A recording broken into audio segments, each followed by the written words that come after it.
It's recording. Okay, welcome everybody. I will do the call to order and thank you for making the time to join us in this follow-up meeting from our May monthly meeting.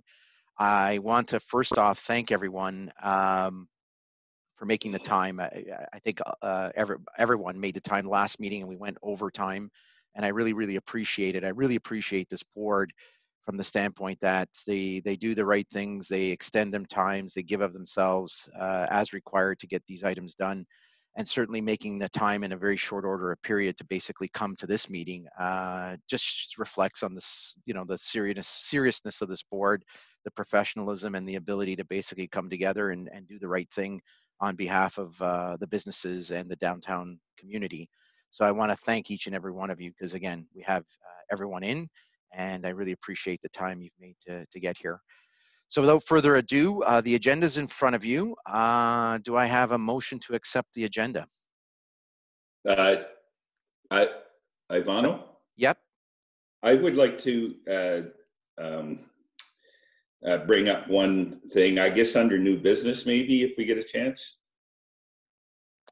Sure. I was going to get the motions out of the way, Glenn, if we want to add, and then I was going to call for any additions and changes. Is that okay? Okay, all right. So can you motion it? Yeah. Great. And Cindy, was that you putting your hand up for second?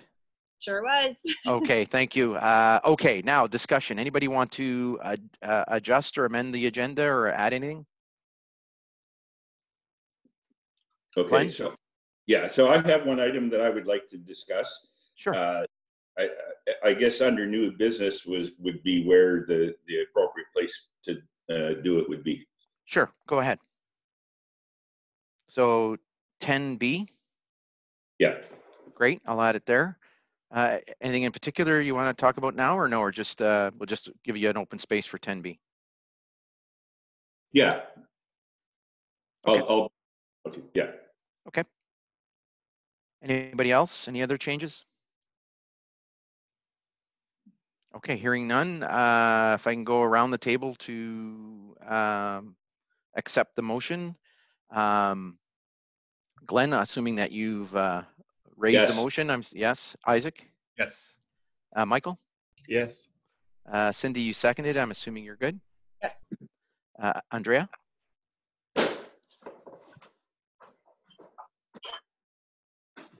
Sorry, that's a yes. I was on mute. No worries. I saw you struggling. That was good. I gave you the time. That's good. Angela? Sorry, Angela, you're not on the board. Sorry, Rick.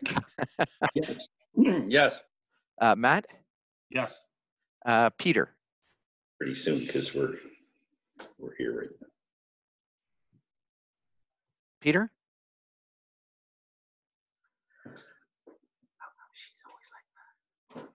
Peter, we'll come back to you if you can hear us. Jeanette, thank you for joining. We're just voting on the agenda.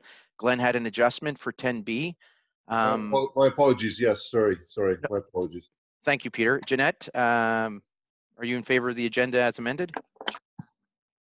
I'm sorry. I just joined in just like seconds ago. I was having trouble getting in. I didn't hear what the agenda was. Basically, the agenda's in front of you. I didn't hear what was happening. Sorry, Glenn had an adjustment. He wanted a new business item on the agenda, 10B. That's the only adjustment. Everybody else has voted already in favor of the adjusted or amended agenda, and we're at you. Yes. Very good. Thank you. And I'm a yes. And I'm a yes, and we're passed. So, thank you. Declaration of conflicts. Anybody have a conflict on the agenda?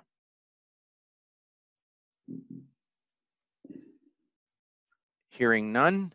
Item 5, approval of the minutes.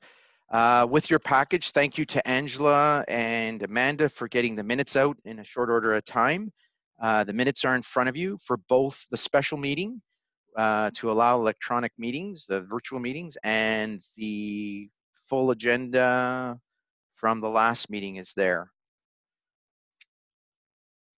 Do I have a mover for the minutes, for approval of the minutes? I'll move to approve, Peter. Thanks, Peter. Do I have a seconder? I'll second. Thanks, Andrea. Any discussion on the minutes? I see item 21. where it says next meeting. Yes. Listed as March 26, 2020 at 8 a.m. Yes. We'll correct that. Thank you very much, Michael. Angela or Amanda, I think we have all the meetings scheduled in. The next one is June, notwithstanding this meeting, correct? At the end of June? It is, yes. Great. Any other changes? Yes. I noticed on the agenda that I was sent, we're supposed to approve the minutes of the board meeting of February the 27th, 2020. Might that have to be amended to May 28th? Unless I got a, You are correct. Oh, sorry. Can you say that again, Rick? well, item 5, approval of minutes. 5A, minutes of board meeting of February the 27th, 2020. Should I take that to mean that it should be May 28th, 2020? No, you. No, Yeah, sorry, go ahead. Go ahead, Amanda. Sorry to interrupt. I was just going to say that you approved February's minutes at the May meeting. Okay, thank you. Great. Any other discussion? Sorry, point of order on that. I think Councillor Kerr was referring to our current agenda. So item 5 of this agenda is Correct. approval of minutes, being the minutes of board meeting of February 27th, 2020. So Correct. we're So it's- approving the minutes of May 28th, 2020. Correct. Excellent. Thank you. Thank you, Michael. Thanks, Rick, for pointing that out. Thank It's on you. the agenda, Amanda, so that's good. We'll make that adjustment. Any other discussion for the minutes?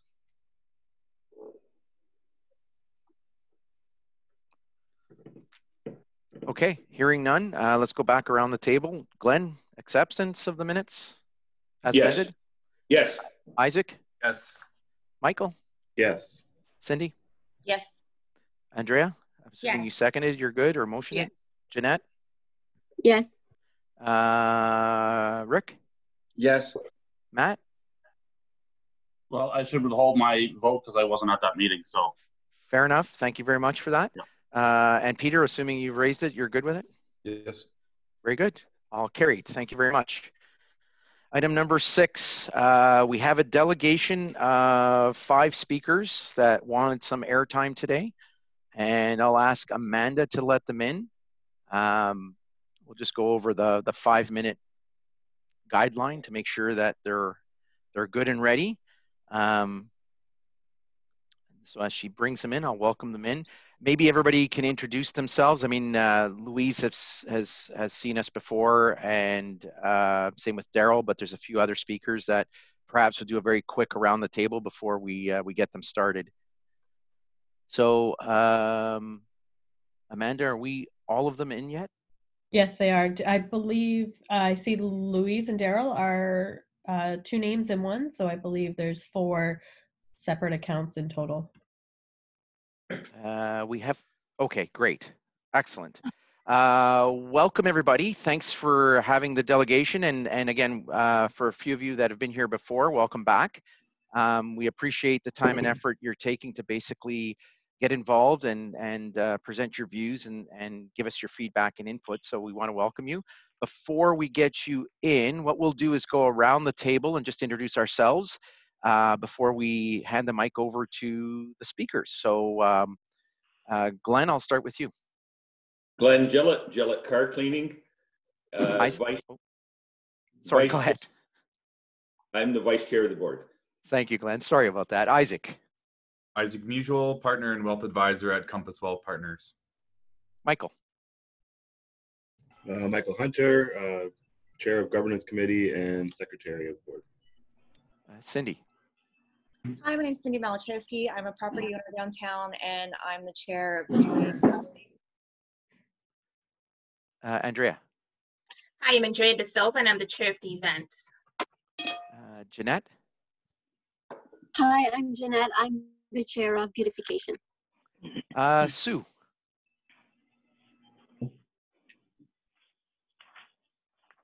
Go off mute, Sue. There you go. Sorry, not quite. Sue Lupton, Downtown Business Development Manager for City of Oshawa. Good morning. Good morning. Rick. Yes, good morning. It's Regional and City Councilor Rick Kerr, Ward 4 Oshawa, which includes the BIA, and I am the council rep on the BIA. Good morning. Matt? Morning, Louise. Matt Bowles, representing Level Holdings Limited, also chair of the marketing committee. Peter? Yeah, hi. Peter Stute, Dean of the Downtown Campus, Ontario Tech University. And Kyle Benham? Sorry, was that me? Yes. No, Kyle. I'm Director of Economic Development. Director of Economic Development of the city, and we're here as a resource for the board. Sorry, Kyle Benham. I called him. I called you, and that's great. And Kyle, sorry from Brew Wizards. I'm sorry. I should have realized there's two Kyles on. So we'll get on. We'll call you out in a second, Kyle. That's fine. Hi, my name is Ivano Labrachosa. I'm the chair of the Downtown Oshawa BIA, and I'm also the president and CEO of Oshawa Power. Welcome to our guests. We're going to start in an order that we have it on the agenda. So Louise Parks, you've been here before, and thank you very much. Welcome. And every speaker's got 5 minutes. You're all listening to each other, so you're all invited to the meeting at the same time. So if you can stick to the time slot, that'd be appreciated. That way everybody gets a chance and equal time to speak. Over to you, Louise. Okay, thank you very much. Good morning. I've spent a lot of time with you folks last week in my living room watching on my big screen. But I wanted to talk about downtown Oshawa. You know, we just can't withstand this year with COVID-19, the doubling of the BIA budget and the removal of the $5,500 cap. With this change, property owners and businesses will pay between 70% to 600% more during COVID-19. I'm asking you to follow your instincts. They're good, and move a motion to defer this year's budget increase and the removal of the $5,500 caps, delay that until the economy recovers. You know, to meet the fairness test in the future, really it should be phased in over 4 years, and that is in accordance with the best practices of MPAC. I have two win-win solutions that I want to propose, and I'm happy to discuss it if there's questions, to help the board in these deliberations, but really it will only work if the budget increase is deferred and the changes to the bylaw. One is something from the municipal toolbox. It's a special tax class that could be placed on downtown Oshawa. This will take a while to work through the system, the city and the region, but the idea would be that it would offset the levy because we'd have a lower tax rate in downtown Oshawa, and everyone would end up paying the same in Oshawa. So to be finally a level playing field, and Oshawa wouldn't be, in this case, paying 11% more on taxes than anyone else. So I want to propose that. The other is to upload some expenses to the city that they've downloaded. We should not be paying for physical improvements in the park. That's a capital expenditure the city should be undertaking. So that's one idea. And I won't go into too much detail because there's more that I want to cover. During the last meeting of the board of directors, your board member Cindy opened a discussion on transparency and accountability in the notification process and asked about the metrics surrounding member engagement. What I've done is I've attached a statistical report about my own advocacy activity. The list we used to call was sourced through a list broker. And as a member, I just couldn't access a list through the website because it was down throughout the consultation process, almost 7 months. Now, on my and I asked for a list from the staff, but I could not obtain one. The 31 wrong numbers and 37 non-eligibles listed on my report is really more than an indication of the vintage of the list, and really speaks to the business turnover in the downtown, as well as its fragility. Now, 4 of my staff fanned out all through the downtown, but that was too slow a process because sometimes the business owners weren't there, so we turned to the phone to gain some traction. And we were very successful in getting the word out about the increase to the levy. My calling activity naturally increased the calls to the BIA and the Downtown Oshawa Board of Management and the Tax Department and Economic Development. We started to gain tremendous momentum, and then 2 incidents suppressed our efforts. A letter from the Board of Management stating that fraudulent calls were being made, and a Facebook post from Councillor Giverson related to our efforts. I've included both of those exhibits in my attachment to you with some of my comments.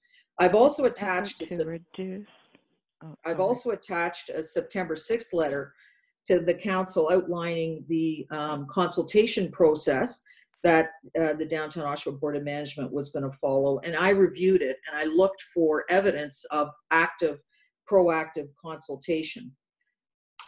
The council was certainly reassured by this letter, combined with the previous practices of the BIA when they extended the boundaries. It was very active consultation process. So you had a lot of credibility as an organization historically. Any reasonable person examining the record this time would conclude, though, that the BIA process was designed to fly under the radar, that informed consent has never been sought, and the examples of the financial impact on the owner of the property has never fully been explained. The table that Cindy referred to of the 21 unlucky properties last week was distributed by me and developed by me, and with the help of some other folks from private documents. We sewed a lot together to get that. The 21 most affected properties, and there's really 24 because they go over the $5,500 mark, have not been consulted, and that was before the adoption of the bylaw and after the adoption of the bylaw. And I really caution the board, taxation is fundamentally economic. It's not ideological. And I've heard a lot of these arguments, both from councillors as well as smaller businesses in the downtown. I'm asking the board to change its culture and daylight the BIA. The DOBOM is not a private corporation. It's not a not-for-profit. Faye Matthews made that clear. You're a creature of the municipality and subject to the same expectations of transparency and accountability as council. Do I have a few minutes left? If you can wrap up, that'd be great, because you are a bit on overtime now, but I mean, you've Okay. made some points So if you have some key ones. I'm going to leave you with one question. You know what? I don't need to say more, because when I send my remarks in, I'll include the additional things, because I was going to talk a little bit about the history of taxation in downtown so that the members have an understanding of why we're here. It's not because people were paying less than their fair share. It was because they were paying more than their fair share for an extended period of time. Thank you very much. Appreciate your time. Thank you, Louise. Thanks for the materials. Thanks for the effort. You have supplied a lot of materials here, which is interesting to read. So thank you for that extra work and effort. I'm going to open the floor to any questions.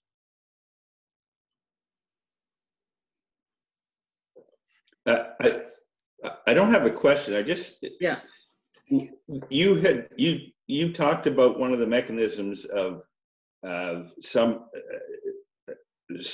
level of government stepping in to help out with the BIA levies. I don't know what you're referring to, but more information on that would be helpful to me anyway. Yeah, sure. I'm delighted to provide that. There's lots of tools in the municipal toolbox, and one is a special tax class, and I believe it could be applied to downtown Oshawa. So in fact, because we're for a number of reasons, the case could be made that we should be paying a lower tax than the rest of Oshawa. And if that was designed correctly, that could make the space up for the BIA levy. So the commercial taxes would be lowered slightly if you were in the BIA, but the levy would make that portion up potentially, and we would pay the same as everyone else in Oshawa. Now we're at an 11% differential with this increase. And if you just look, and that's including, educational regional taxes. If you look at just Oshawa taxes, we're at 35.4%, way too much. That's giant red lights. So I think a strong case could be made by the BIA, and I would certainly support it. And I would use my advocacy to bring out everyone in support of it, to lower taxes within a special area in the downtown, the BIA, and then so that we're even with the rest of Oshawa once you add on the BIA levy. So Sue will be able to talk to that.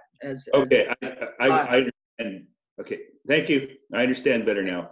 Thank you. Thanks, Glenn. Any other questions from the board? Okay, hearing none. Thank you very much, Louise. And tax reform is always a touchy subject, I'm sure, in terms of looking at ways to provide services and offset it with taxes. So thanks for that. Definitely a colorful topic, I'm sure. Okay, thank you. Next up is Daryl. I think he's going to use the same camera, right, He Louise? is indeed. Okay, welcome, Daryl. Good morning. Good morning. You know the drill. You got 5 minutes. Yes, and I've met everyone there, and I heard of the other delegations, and I'm glad to hear that there's some more interest and involvement. So the more, the better. So, well, I just want to begin by saying that originally my message to the board was really to focus on to respond to an emergency, which we're still in and continuing, and doesn't look like it's going away for a while. And also, but when I did that and started looking further, it really awakened to me to the fact that we are really in the downtown subject to an unfair tax, which really, this gets right under my skin, I have to admit it. And the unfair taxation is 100% the cause of the BIA levy. Now, of course, it used to be 2 or 3%. Last year it was 6%. This year it's 11%. And that's where it starts to get too much. I have to say I was disappointed that the board for the last couple of months was really silent with everyone else trying to deal with the COVID-19 crisis. So in order to get things rolling, I felt the city needed to step in. And actually, it was my advice that the city, because they were the ones who are the ultimately responsible, that they issue a cutback, and it was, you know, whatever they wanted to do, that they should give the board, a volunteer board, some direction, because ultimately the buck stops with the city. You guys are doing the best you can, but it's the city who's ultimately responsible, and who we go to, who you're going to go to with your budget proposal, and who I'm going to go to and listen and either agree or disagree. So, you know, that's the big thing. And the other thing that really bothered me is that, the city said to consult the membership. And again, in the short period of time, it's been pretty hard to do that.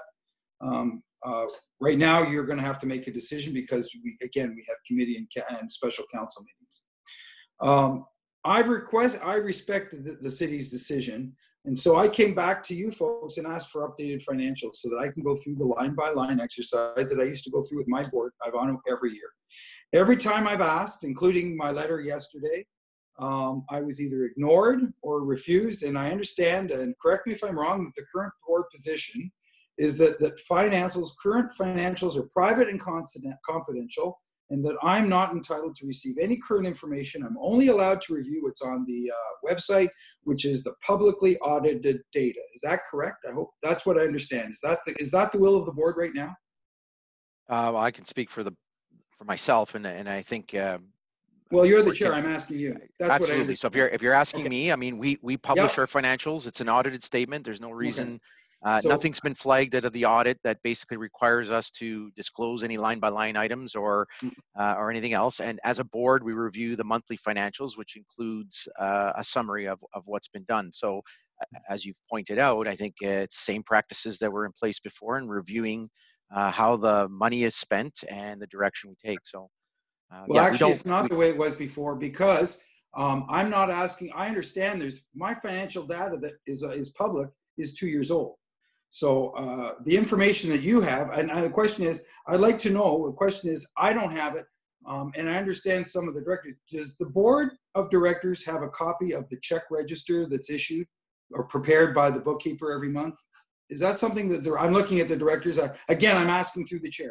Can you tell me if you provide the directors a check-by-check report every month?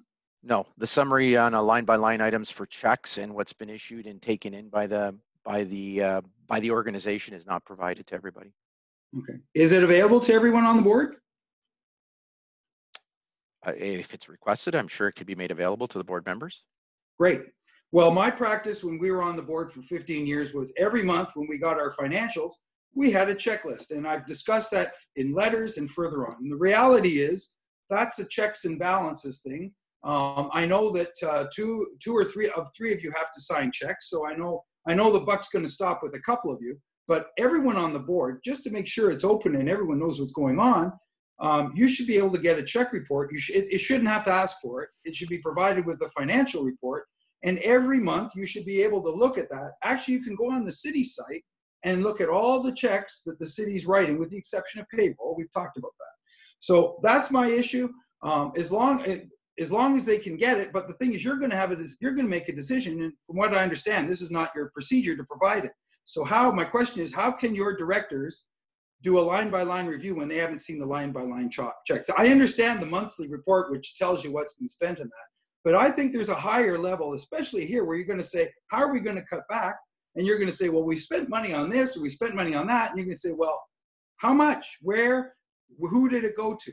You don't have to answer those questions. A check report will tell you who wrote the check and how much it was. So that was my point. Well, so, but Daryl, you know, we have a professional accountant that summarizes all these and looks at the line-by-line item in addition to the ED. So you seem to imply there's a trust issue. It's masked as transparency. It's an accountability issue. It has nothing to do with trust.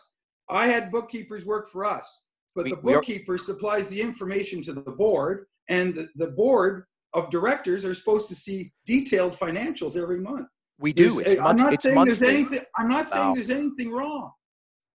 You seem to be implying that, sir, and I'm going to take umbrage with it, because we do look at the monthly summaries that are provided. Every committee gets a balance on their budget for their activities. Right. But you seem to imply, because we don't supply it to you, that it's a problem. So I don't want to argue with you, but I'm going, we're a very professional group of people. We follow the standard protocols, and it's done in a very professional way. As far as I've been involved with the board, and others can speak for themselves, I haven't seen anything that would account for someone demanding a line-by-line entry item to see what's going on. I'm not saying that there's anything wrong. All I'm saying is that this is a normal procedure. I don't know when it changed, but for 15 years that I was on the board, and Glenn, who was on the board with us, will verify, every month when we received the monthly, it showed you the year's budget, where we are today, which I haven't seen that either, and I don't know why I can't get that, but where you were in the scheme of things. And we did provide a list of checks that were written. All I'm just saying is, and correct me if I'm not saying that there's anything wrong, I'm just saying the directors will have a better idea of what is actually being spent dollar for dollar if they look at it. That's my point. I'm not saying that there's any impropriety. I'm not saying that there's anything wrong. I'm just saying, in order to truly understand where the money's going, a thing that says office expenses is not going to explain that I spent $500 to get a new computer. That's where the staff need to know. And then when there's contracts, if you're making purchases, and I don't know exactly where your policies are for that, but who looks at the contract and who signs the contract? I assume it's going to be the chair, and probably one of the other directors who would sign a contract. Is that correct? It depends on the value. I mean, we have a governance. Where is the value change, Ivana? How much discretion does or is that private? You can't tell me that either. No, there's controls around that. I don't have it in front of me. Is it 1,000? Is it 5,000? Is it 50,000? Well, it's not 50,000. I don't have it in front of me, Daryl. To be honest with you, I could ask somebody to chime in. I'll be honest with you. Let me move on. I don't want to debate that. But anyways, ultimately, you folks, the board of directors, I'm suggesting to you that it's going to be easier for you to sit down and make a decision if you know where every dollar is spent. I know that's how I do it with my business. I know how that's what we did it with the board. Obviously, there's a change in procedure now, and you're being asked to do some very difficult decision-making, which you're not going to be able to do if you don't have all the information. So may I continue? I have a couple more things I want to say. I know we're over. If you can wrap up, I'd appreciate it. Yeah. Okay. Well, basically, let me get right to the point. I'm going right to the bottom here because let me do my recap. The downtown board last year doubled its increase. Kay, who was there last week from the OBI, said that 96% of the BIAs in Ontario did not do an increase in their budget last year, and no BIA in Ontario did a double increase. The increase is, with the removal of the capping, is 70 to 600%. There has been, in our research, no consultation. Commercial properties in downtown are paying 11% more than Costco, RioCan, and the other places. And I mentioned 35% of the city levies are BIA levies. There is no financial disclosure to members. Like I said, what I'm asking for, I believe, is best practices. And I'm not just a guy who's just turned up. I'm a member. It's my money that's being spent, and I shouldn't have to wait for a year after the audit to get a report. There's little disclosure and contract information shared with the directors. As you yourself has just said, you don't provide the GLs.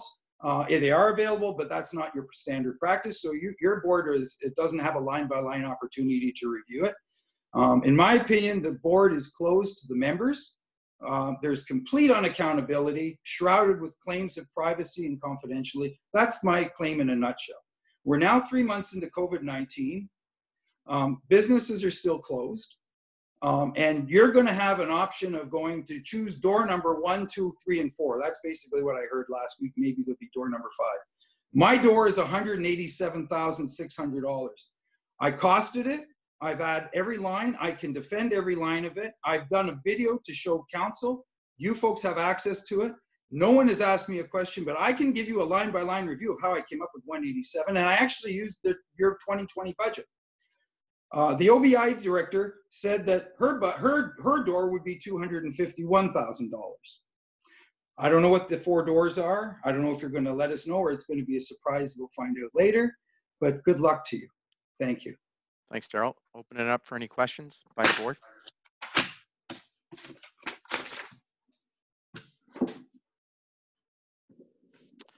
Okay, hearing none. Thank you very much, Daryl. As always, we're always open to our members' requests or anything. I'm happy to talk to you at any time if you want to go over that budget item. Budgets are a thing of interest. We've wanted to talk to you for the last 2 months, Ivano. Luis sent you a letter and you never picked up the phone.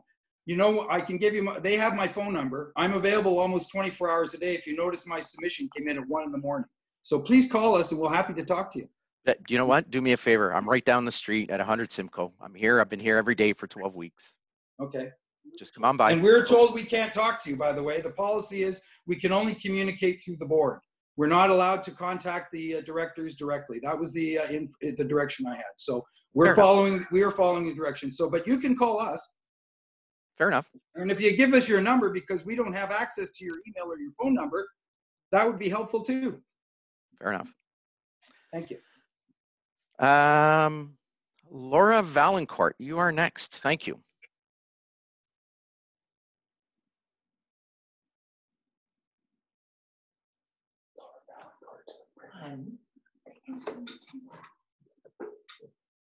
I think she's on mute. Just one moment. I'm going to make sure she's not.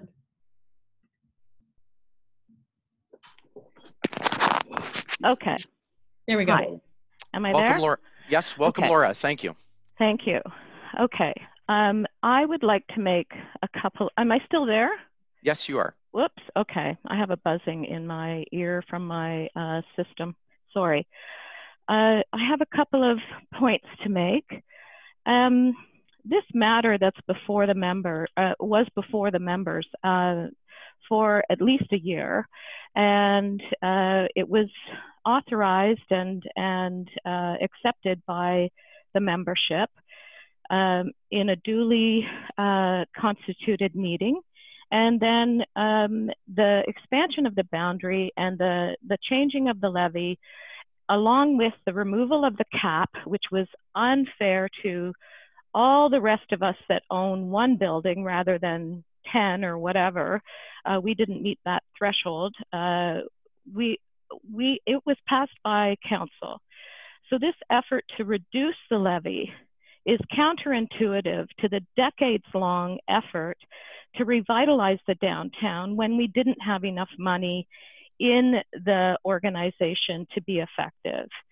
And this increase of the levy is for the benefit of the members overall and the community at large.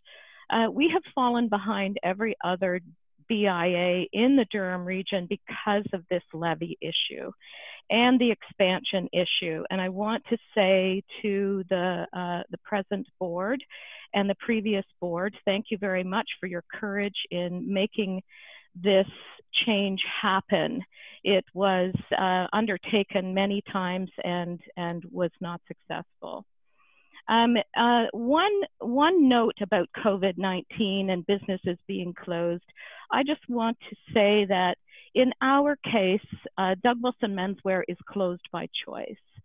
Ron and I are monitoring the situation very closely to make sure that we are not putting ourselves, then by extension, our family members, nor are we putting our customers at risk. And that is something that we chose. So yes, we're allowed to be open, but we have made a conscious decision not to be open. And so I just want to make that clear, because we at Doug Wilson Menswear are not victims of COVID-19. We're observing it, and we understand that it's an economic hit, but the hit to humanity is more important to us. So now my next thing is I want to put all of this into a bit of context, because there are some familiar faces in this matter. Which I will call a professional argument, okay? It's a discussion. During the time frame of about 2008 to 2011, thereabouts, there were some similar attempts made to distract the BIA from its mandate. And Mr. Sherman already alluded to the fact that he was on the board for about 15 years, so I think that it's safe to say that a lot of these years were covered. As well, Ms. Parks was on the board. And there was an attempt at one point to sue the city of Oshawa. And the board, one of the board members, I think his first name was Tony, he motioned to hire a lawyer, and they set a budget of $5,000 because anything above $5,000, we had to go to City Council for approval in those days. So they kept it at $5,000. They hired Joe Neal. He eventually stepped away from the matter because he was running for regional council or city council in Clarington. But the motion was made by one board member. His name was Tony, and the motion was seconded by Ms. Parks at the time that she was a city councilor. So they went forward with an action against the city, and of course it was conceivable from the beginning that it would fail, but that's how they spent $5,000 of a $140-something thousand board budget. And other items like that continued to happen. One of the board members signed a check to himself. Another board member was getting a rental for a storage space that was, when we investigated it, it was deemed that all of those items could go in the garbage, and they did. And so that rental agreement ceased to exist. I don't know how long that was. So there were quite a few things going on in the board that don't go on now, and I just want to say that this is a textbook campaign to distract the board and to admin the office staff to death that I have seen before. It is textbook. And that's the end of my comment. Thank you. Thank you, Laura. Thanks for those comments. Any questions from the board? Opening the floor.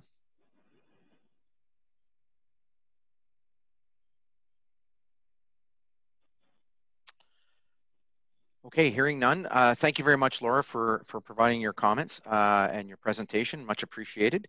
Our next speaker is Paul Dobbs. Paul, are you online? There you go. I am. Hi, thank you. Thanks for the time this morning. I hope everybody's well and healthy, family and friends healthy through this pandemic. And can you hear me okay? Yes, we can. Go ahead. Great. So just for a little context of this recording, my name is Paul Dobbs. I represent the John Howard Society of Durham Region. We're an organization that's been serving Durham since 1962. And we work with anybody, men and women, youth and adults in the areas of employment, housing, counseling, youth services, about 20 programs and services in all. Most of our services are free. And we've owned a building in the downtown since April of 2002. So this morning, I just want to kind of briefly reflect on and express our appreciation for the kind of work that the BIA has done, staff and board alike, where it's been and where it's been going. Because as a charity with limited budgets ourselves, we understand how challenging that can be to deliver on those kinds of goals and outcomes with tight resources. Our first real connection began with the BIA in November of 2008. Although we'd been in the downtown for 6 years prior. It's when I got an email from Vivian Sled at the time saying, hey, we heard you guys are doing a graffiti cleanup event in the downtown. And more correctly, it wasn't us at John Howard doing it. We were one of a number of partners sitting at the table with a new committee through the city of Oshawa called Safe City Oshawa. And long story short, by the spring of 2009, the BIA was a partner with us to help bring in MP Colin Carey and get some marketing and advertising out there for it. And we held the first Communities with Brooms event. And then it's continued, as you know, every year since. That was the starting point of a very fruitful and helpful connection for us. From that point forward, for example, when the BIA was calling for volunteers for activities and things in the downtown, we came. Car shows, cleanup days, member meetings, AGM, winter plantings. I came down with my kids and hands in the dirt to do those winter greenery programs. A couple of years later, we had Angela that came along and as the new administrator, and more events were adding on, Bikes on Bond, for example. The committees were available for members to be able to sit in on or to bring ideas to, beautification, marketing, and so on. I remember Peter Trikas did an excellent job in one scenario where he brought from the beautification committee a report and research that he'd done about seasonal lighting that he would recommend for the downtown, based on having talked to other BIAs, gone to other areas, and looked at what was the most flexible kinds of options. So we appreciate having had that opportunity to be able to hear those reports, those committees, and to see that the members get that opportunity to bring ideas to the table for what the BIA can do. Specifically, for John Howard Society, we've had the benefit of, for example, for many years, there was a concrete garbage bin out front of our office on 75 Richmond Street West, and we were the ones changing it. We mentioned this to Angela, and within a couple of days, this was taken over by the city of Oshawa, which was great. Our staff didn't have to get in there. We didn't really have the proper kind of equipment for handling a public garbage bin. And so now the city takes care of that. We've had the opportunity to participate in many of the events, have a table out at like the car shows and the Bikes on Bond and some other activities. We've been part of the process of being marketed through their website and social media. We appreciate that. The daily updates on the COVID pandemic have been fantastic. What doesn't directly apply to information that I need, I forward on to my colleagues at John Howard Society, our human resources manager, for example, connected us to a local PPE supplier that we were in need of materials for, loaning us equipment for events, just as we have in the past also loaned items to the BIA for some of their events. And the volunteering has been two-way as well. So why do I mention all this? Well, the BIA can't maintain its success and its broad outreach to a population by doing the exact same thing every year in the exact same way. It takes new ideas, evolutionary investment, and our BIA, I think, has done a really good job at maximizing the budget for the benefits of its members. It's largely was a one-person show for many years, but a dollar today can't go nearly as far as what it did 10 years ago or even 5 years ago. For example, if you look at the budget of the BIA in 2011, it was $173,000, but only $30K of that was for the sort of downtown improvements like the planters and stuff. As far as I understand, that planter program now costs somewhere in the order of $20,000 to $25,000 just by itself. And what are other, when you look at what we do, as some others have mentioned, what do the other BIAs do? Peterborough, Barrie, Guelph, 3 full-time staff, 400 to 500K budgets. You want to look at the top end, there's like Kingston, 1.2 million, 8 full-time staff plus seasonal staff, and look at what their downtowns are able to do. So we have a benefit here in that the BIA is that extra team. It's that extension of our businesses, providing access to promotion events, ideas, a network of over 300 BIAs, because they don't just work in a silo, they connect with each other, they network and have that other communication, so we benefit from that. Investing in the BIA doesn't mean that you stop looking for and using volunteer help. It means you recognize that there's two kinds of needs. You need paid, qualified, skilled staff and investment in your community. And then you need your volunteers to help deliver on and enhance the capacity for those opportunities. As a charity, we do a lot of that. We know ourselves, though. We can't do everything that we do, those 20 plus programs that I mentioned, without having volunteers to help expand that capacity. So for example, we have paid, trained, well-trained, educated facilitators, work counselors, or youth workers, but we pair them up with a volunteer so we don't have to have two full-time staff delivering one group program. We have a full-time staff with a volunteer to help co-facilitate these things and expand the number of those groups and programs that we can run. But you can't just keep asking for everything for free all the time or on discount all the time. I know I do that all the time to be able to do the things that we do at John Howard for events and so on. Eventually, you've got to be able to pay up for the things that you want to do if you want to have the kind of quality outcomes that you want. Everybody deserves a wage for their skill set, their product, their service, and they can't give it away for free all the time. So just in closing, on a more personal note, I lived in Oshawa almost all my life. Grew up in the downtown, worked Hasty Market, Dickie D, Information Oshawa, when it was at City Hall, the Midtown Mall. So the downtown's very important to me on a very personal level. And I appreciate the way the BIA has done its work. I think it's been doing really good. I've seen firsthand that transformation since 2008.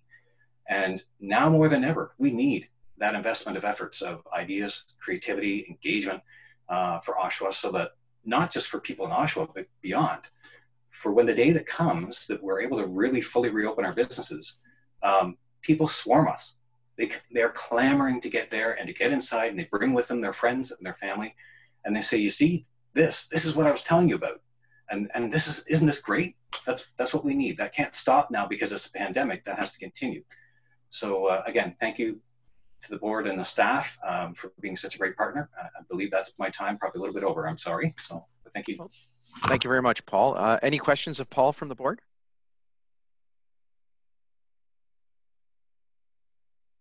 Hearing none, Paul, thanks for your for again all the volunteer hours and support. We count on those volunteers for sure. That's what keeps the budgets in check. And thanks for echoing the challenges that everyone has with budgets. I'm sure you guys follow the same issue as well. So thanks for those words of support and advice. So thanks again.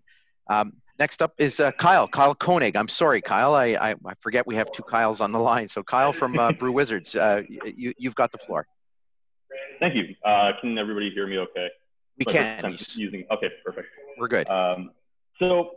I've owned Brew Wizards now with myself and my partners since about 2016. We're moving on to our year 4. Just to give you a bit of background, our 4th year in business will officially be August 24th of this year. I guess we can't have a party this year, but you know.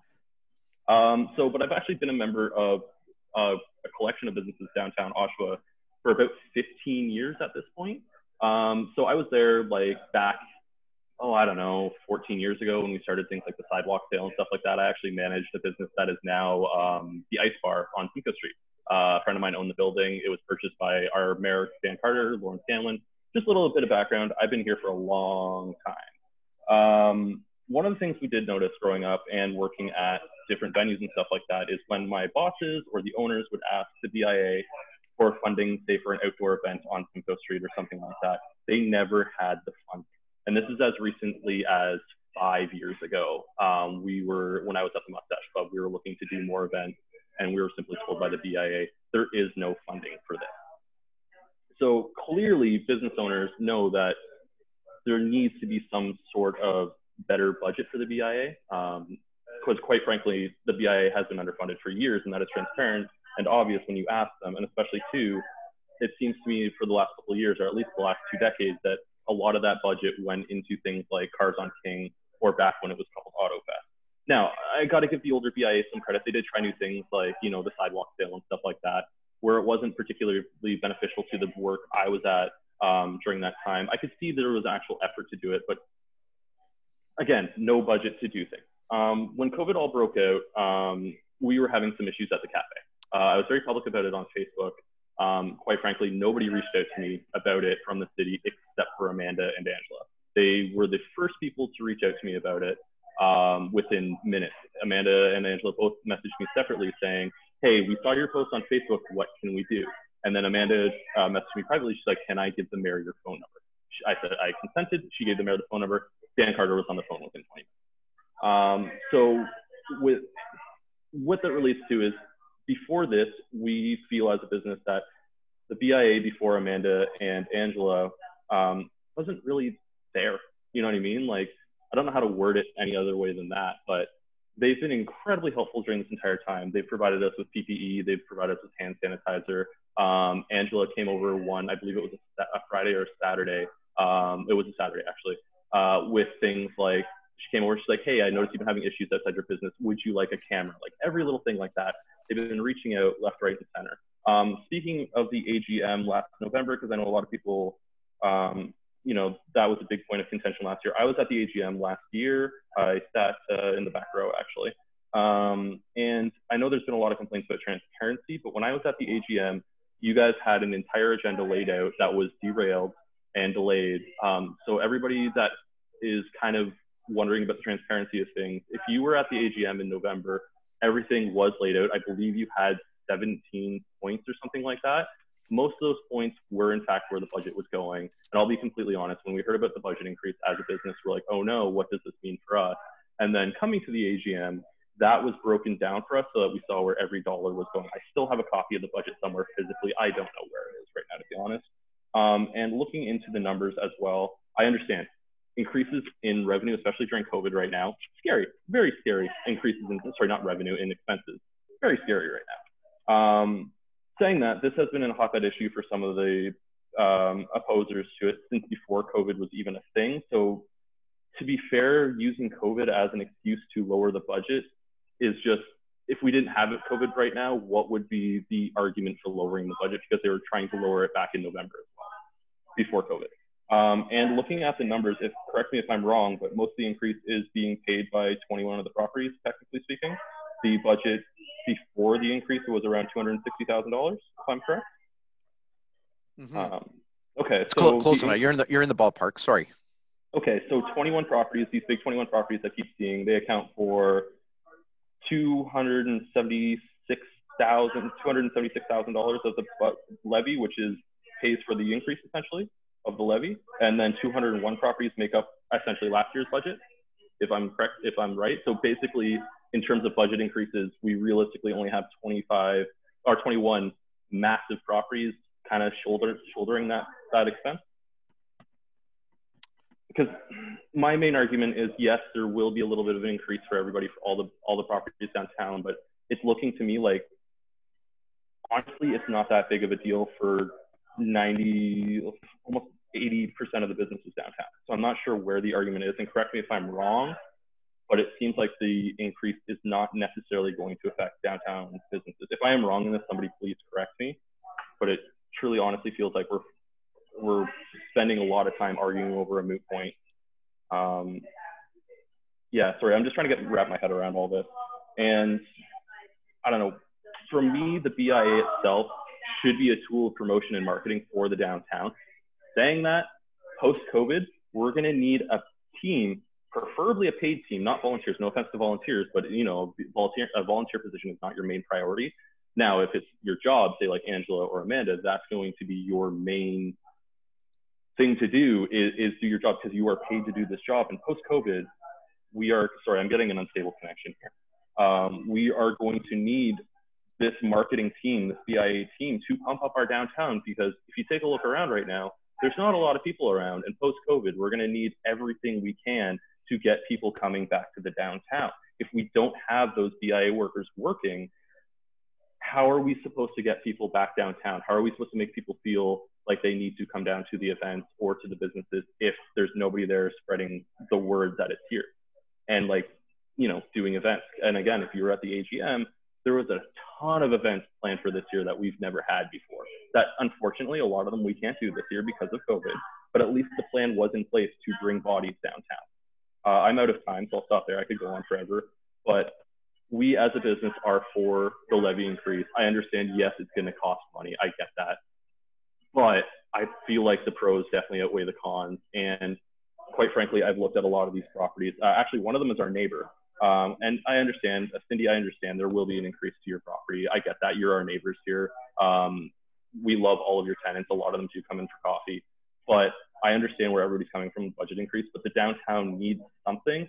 And if you go on the downtown Oshawa Group, you see people's posts, you can clearly see that we need to make a change in this downtown, or it's just continue, you know, having empty businesses like we do now. And quite frankly, I think the BIA can lead that charge, especially getting bodies downtown in an event space, or, you know, more things than just AutoFest. So sorry, I am over time. Thank you. Great. Thank you very much, Kyle. I appreciate the supportive words, and certainly glad to hear that feedback as well. I'm going to open the questions up to the board. Any questions from the board?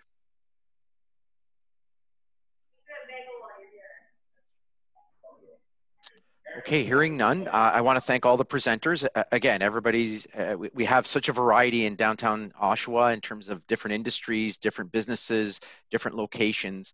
And we recognize there's going to be diversity of opinion and diversity of thought. So we value the feedback and input. It doesn't necessarily mean we're doing the right or wrong thing. I think it's just a matter of getting all that input. And I am really proud of this board. It's a very dynamic board in terms of all my experiences and looking and being with people. They represent the downtown and all of you very well in all the different areas. So for the most part, the board is supportive of all the feedback they're getting. And we have a very diverse dialogue around the table. So I really appreciate those who have taken the time and effort to really get involved. And again, we recognize we're going to make some people not happy, and we can't make everybody happy, although we'd like to try. But for the most part, we're prepared to listen to everybody. So thank you again very much. We appreciate the time you've taken. So thanks to our 5 speakers. And I guess I'm handing it over to Amanda. Yep, I'll just ask that the speakers, I'm just going to remove you all, but thank you for joining us. Thank you. Do the board members want to take a 5-minute break? Glenn says no. Andrea says yes. Michael says yes. I'm okay. Okay. Is everyone good? I would like to have a quick break. Okay. Why don't we just take a 5-minute break, because we got the next big item on the agenda, and so we'll do it a real quick 5 or 2-minute break if that's okay with everyone. Thanks. Thank you.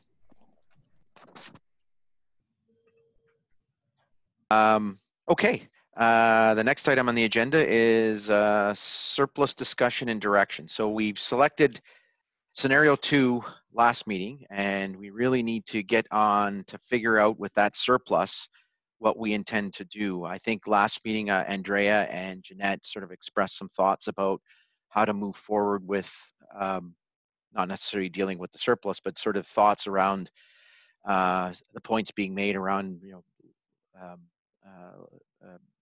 how to deal with the COVID impact and how to lessen the financial burden on some of our members. So we're on that agenda item. I think I'm going to open it up to the floor in terms of how best to deal with the surplus. Point of clarification, if I might, to start the discussion, Ivano? Sure, absolutely, Rick. Go ahead. Okay, board made the decision last week to advance scenario 2, and there was some discussion about the term the surplus. And further to that, there was further discussion of, and using the word, how might that be, if it was decided, rebated to the BIA members. I think this needs to be clarified. So, and if the decision was to rebate, that would only take place if it was after the tax billing. In other words, July or August or whatever.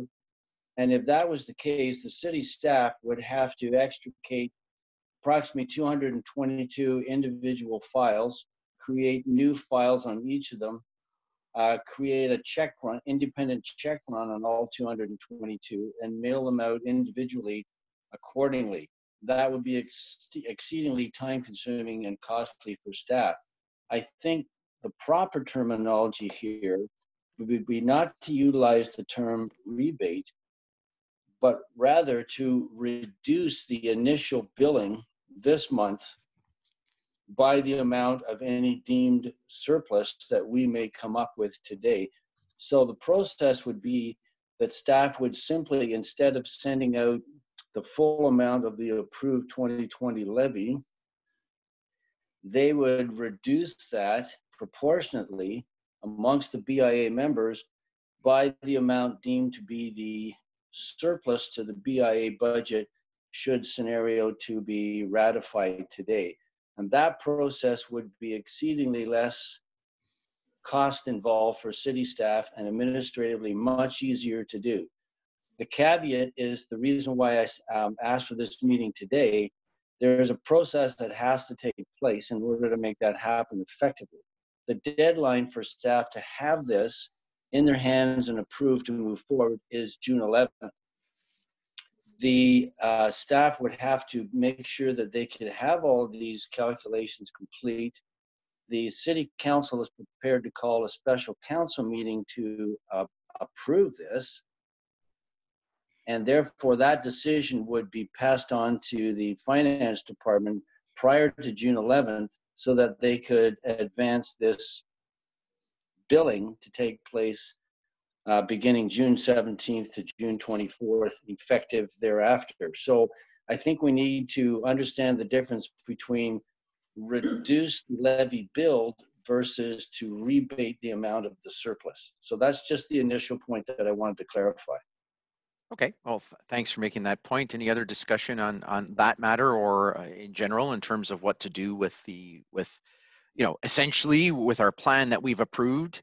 There's only so much we can do. There's only so many things practically we think in terms of our view of what the go forward look like with COVID and the impact on the community.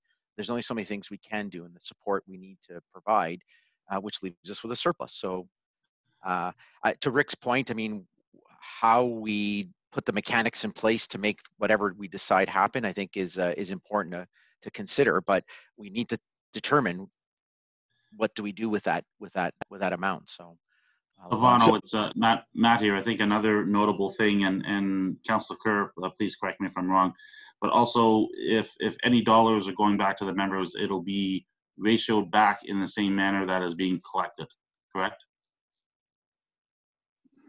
That's my understanding, Matt. It would not be as some have thought would happen, only be delivered back to those 21 properties. It would be, the initial levy would be sent out according to every BIA member's percentage of what the levy increase would be. Right, thank you. That's my understanding of it too. So I think that's notable to take into consideration as well, because some of the smaller members that are saying that they could use the dollars back, realistically, what dollar value are they going to get back is my question. Yeah, I mean, those are great questions. So, sorry, Glenn, go ahead. So if I'm understanding, the reduction, if we're going to call it that for now, is done after the removal of the cap. So the cap still gets removed, then the reduction would apply, correct?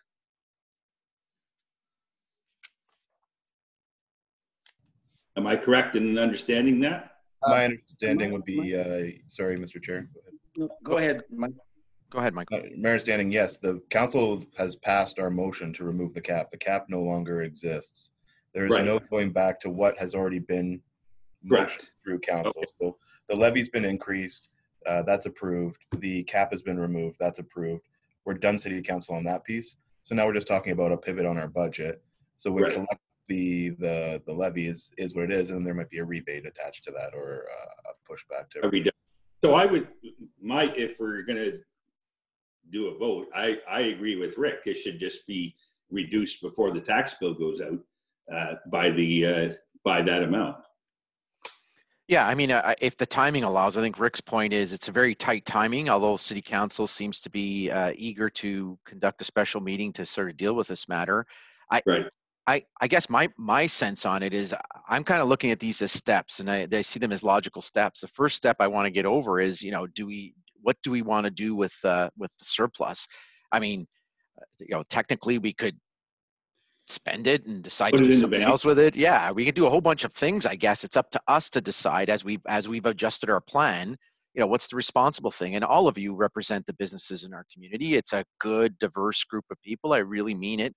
That we've got healthy representation of owners, businesses, big, small. I mean, I think it's one of the well-represented boards. So, we need to figure out what is it we want to do with it. And, we're hearing by and large, at least a couple of the delegations that have been in front of us a couple of times saying, it's about providing financial relief to people. So that's an option to do something there. The numbers are pretty significant, where it's a 25% reduction on the overall. That's what the surplus represents. That's significant. I haven't seen anybody make that kind of cut, not even the city. Notwithstanding the city's done a lot of great things, they haven't reduced taxes. They haven't done anything on that front. So we've reduced it by 25%. The budget hit to us is 30%. We've dropped revenue an additional 12, 13%. So we're above 35% reduction on the entire budget, of which 25% or 22, 23% represents some sort of rebate. I think there's some significance to that. It may not be what everyone's asking for, but I think it's there. So, there's a sense sending it back to people who could use it, however big or small it might be, however much of a difference it makes, seems to be some of the preference out there. Glenn, I'm hearing you sort of leaning that way. I heard Rick leaning that way. Yeah. And then we're talking about how do we do that, the mechanics of making that go back. I think that's another discussion. Hopefully we can have that after we decide what we do with it. Can I add? Sure, go ahead, yeah. Peter. Sorry, just add that. So I'm not a business owner, obviously, in the downtown, but just as an optic, a perspective, I think if this does not result in a rebate, and I totally agree with Rick. We don't want to do it as a rebate. We want to do it as a reduction, to give people the additional stress, of having to get a rebate. I think, and to put that strain on the city right now wouldn't be appropriate. But I think also that if we're not going to use this as a reduction, it will be a public relations disaster. I think it's really important that we do that, and it will wipe out all the good work that we're doing and that we can do. If that can be, used as the narrative here. So I'd strongly support using this as a reduction. How to do it exactly, though, that's the question, and how to do it fairly, right? Yeah. So, thanks for that leaning, Peter, because I think, you're basically saying, hey, it's got to find its way back to the membership. I really don't know how that's done. I think we're going to have to ask the city for guidance or others in terms of what that process looks like. Peter, just to clarify, you took your point of getting it in their hands sooner than later, I take it, notwithstanding the words that are using rebate or reduction. I guess your point is, if you can avoid collecting it and taking it out of people's pockets, do that first rather than, collecting it and then cutting a check back, I guess, in the how sense or the timing, right? Yes, that's what I would support, yes. Okay, great. Thank you. Ivano? Sorry, Rick first and then Michael. Thank you. I think there's another important consideration to make here. And I think we have to look long-term. We not only have to look at appearances, if I can use that word, optics, now during this pandemic time, I think we have to look ahead 6 months and a year. And my vision on this is that if we show what I think would be a responsibility to the BIA membership to be flexible and to adjust according to the obvious changes that the BIA is going through with the reduction of events, if we show that responsibility and flexibility now to have the BIA membership assessed less, to roll back that cost at this point in time to help them through the tough time and the recovery, we have to remember that there is another round of budget talks coming up this fall. And my expectation would be, okay, we flexed, we rolled back for the BIA membership, we made some adjustments as we thought were prudent. But when the economic recovery comes and when we're starting to look at next year's budget and we start to see better times ahead, then surely there should be a consideration that the city and the membership get behind the BIA. And if I can use the term, reinflate the budget back to pre-COVID times and to put back on track our assertive and positive plan to create positive changes in the downtown. And to do that, we would need a budget that would be reinflated and to perhaps even have the staffing levels to carry it out for next summer. So I think people need to understand the long-term goal here is that short-term pain now get over the bumps in the road, get the budget talks assessed according to the economic conditions, and then there's an expectation, we would expect people to reinflate our budget so that we could carry on and do the great things that the membership said they wanted us to do. So I think that's a key point in putting this holistic perspective on what this adjustment now means for the BIA, for the BIA members, and for City Council. Great, thank you, Rick. Michael? Yeah, so I just want to give maybe a little bit of a different perspective on where we're at here. And I think one of the first important points, as Rick said, is based on the decision we were making or where we're kind of heading towards right now, the reduction in the budget, if everything opens up in September, we have no money to do anything.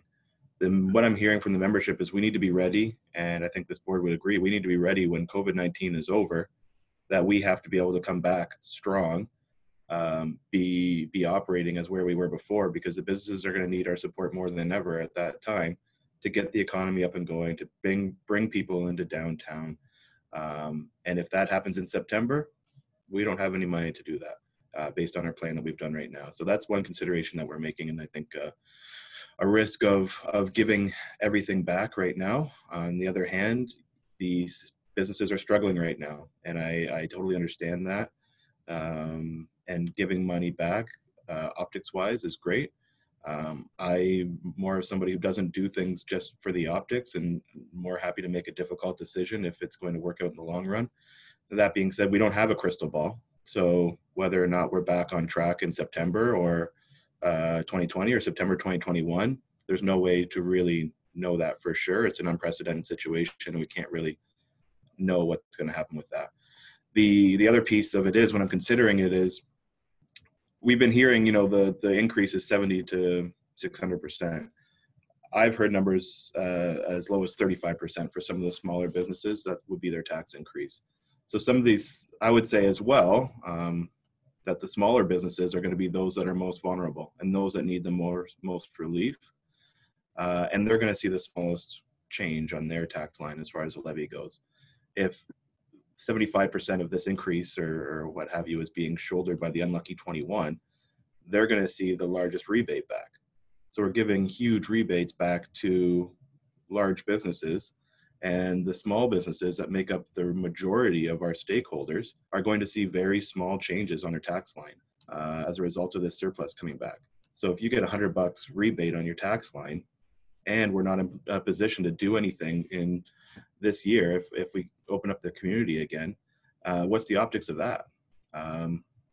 So I mean, not to say I'm for one side or the other, but I think there's some important considerations that need to be made or thought about before we just say, great, 139,000 or whatever the number is going to be, give it back to the businesses in proportion.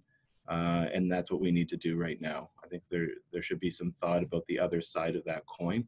And if anything I've said is incorrect or anyone disagrees, I would really like to have that discussion and debate so that I can make sure that this board has thought about the different options and the repercussions of what they might be if we go down those paths. Oh, I echo those thoughts, Michael. I mean, it can go either way. I mean, one thing I want to address, and maybe we can address it in the in-camera session, is obviously no matter which way we go, I'd like to revisit the legal risk labor closeout cost line, because I think we've got some opportunity there. So that's with whichever way we decide to go with this surplus, whether it's back to memberships somehow or whether we're leaving it to post-COVID.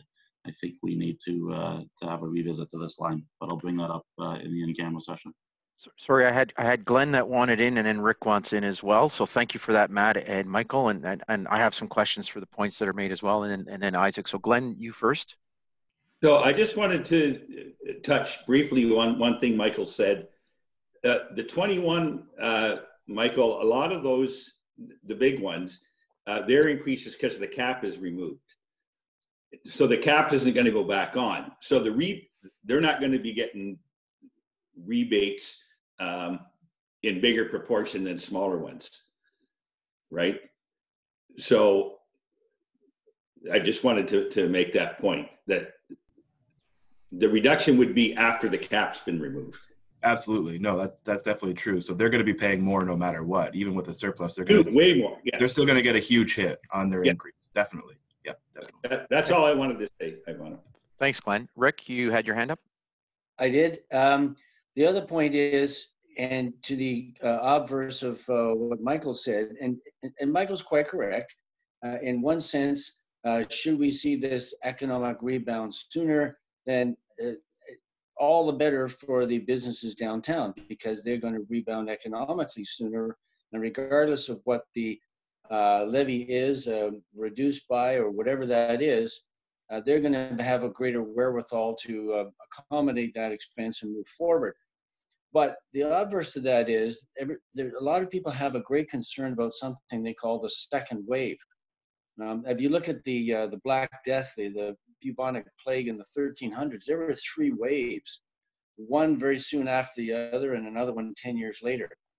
I hope to goodness that with our medical capabilities these days, we don't see the 3rd wave, but everybody is saying that there's a very real possibility as we open up that there'll be a 2nd wave.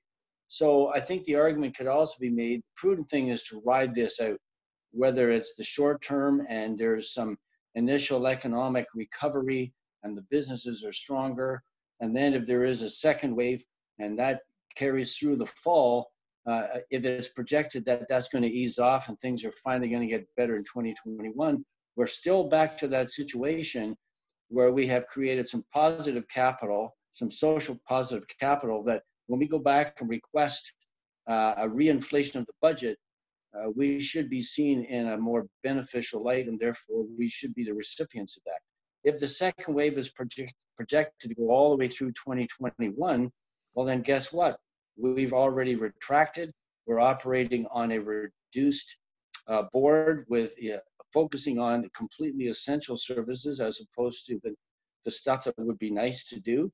And we've cut back now to 2 staff, who I would respectfully call the cornerstone staff in the BIA, with some adjustment of responsibilities and priorities. We have 2 very capable staffers who can carry us through this rough time. So I think my point is, yes, there might be an economic recovery and we might want to rebound sooner, but there might also be a 2nd wave. Either way, pulling back to where scenario 2 indicated is probably the prudent thing to do, and to pass on those savings to the BIA members. The other aspect I would like to see discussed by the board this morning is, can we sharpen our pencil? Are the numbers presented last week the hard number? Because after today, the decision ought to be on a hard number that we can take back to the city so that they can put that through the decision process for the billing. Are there other areas where we can make some downward adjustments? Beautification, for instance, or is this the number? Are there staffing costs, and that will go in camera, but are there staffing costs that will reduce what we projected the surplus to be? So for the next part of the discussion, once we're done with this part, I think that's where we need to focus, is can we sharpen our pencils and come up with a hard number at the end of this meeting? Thank you. Thanks, Rick. Isaac? Thank you, Mr. Chair. Just a couple of things, and to kind of piggyback off of a couple comments already made. Being a long-term thinker, and I have to say I'm a big fan of the strategic plan that's already in place for the downtown. I do have concerns that if we don't help support the overall businesses to some degree, as Peter mentioned, it could be a bit of a public relations disaster, and that it is important to be able to shift some of that budget surplus to the business community.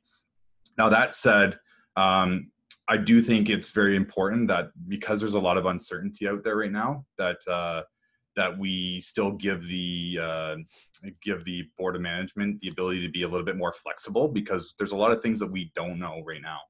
We don't know how long this pandemic is going to last. We don't know if there's going to be a 2nd wave. There's a lot of unknowns right now. So I would say I'd be concerned with passing, the whole surplus on at this point in time. I don't know if there's the ability to look at more of like a half measure. I think it's important to maybe find a balance point somewhere in there where we have the ability to still have that, you know, that fiscal flexibility if things do ramp back up here in the fall. But at the same time, I also think it's important that we demonstrate that we are here for the business community, and that we do pass some of that budget surplus on. Okay, thank you for that, Isaac. Cindy has her hand up, then Andrea. So Cindy. Sorry. Okay. Thank you very much. I agree for the most part with the discussion. I guess I'm just a little bit confused. I know we're here. We've made the decision of scenario 2, and is that what we need to move forward with right now? Just the decision or the process? Because I know, Rick, you had mentioned it has to go back to council. And I just was looking for a clarification as to what the BIA can decide as, are we autonomous in that decision where we say, yes, we want to move forward with, you know, the rebate, and then we figure out how that's done after? Or is that something we need to decide right now? I think you raise a good point, and I'm maybe it's my fault because I'm trying to break this down in steps. I'm trying not to eat the elephant in one bite. I'm looking at this going, we've made a decision on our go forward view. Now we're left with a surplus. Do we, you know, we've had a couple of points made. I mean, Isaac's point is, you know, we hang on to half and do something with half, a sort of balanced measure. Rick's point around how to return it, Glenn's point of returning it, same with Michael's. I just want to get a feel from the board as to, do we want to send any of it back? The how we do it, I don't know quite yet, Cindy. So I'm still stuck with. But is it sending it back? Like, is that? I guess my only concern is if we send it back to council. I mean, are we taking into consideration the amount of time it takes to calculate the rebate, the burden on the city to do that? If it has to be done by June 11th, are the tax bills, you know, are they waiting in the wings? Like, I don't know the discussion about exactly how to do it when we don't know what we're capable of doing as the BIA on our own to make that agree. Like, I'd hate to say, yeah, okay, we're going to go give a rebate on the next tax bill and then scramble and then find out that we didn't have, you know, the authority or the autonomy to do that, or, you know, it can't be done. So I just want to be clear on the process of what our parameters are in our scope of what we can and can't do right now. I think Michael from governance had it, or maybe Rick. Sorry. Yeah, I just wanted to refer that question back to Councillor Kirk because he's been doing a lot of the legwork in the last couple of days and weeks to figure this all out.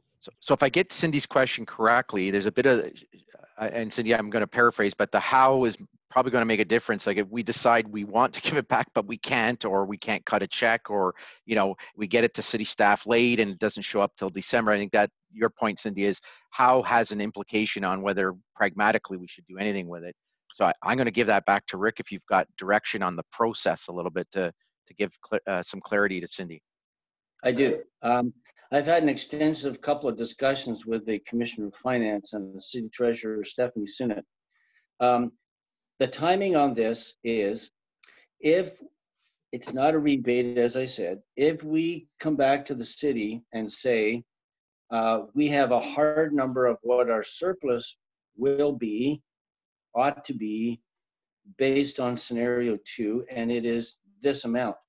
What the city staff finance department is prepared to do is to readjust the amount being billed to be sent out starting June 17th.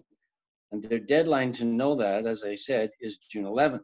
Very tight. However, if we come back after today and say, here's the hard number, then what council must do is call a special council meeting, which councillors are prepared to do.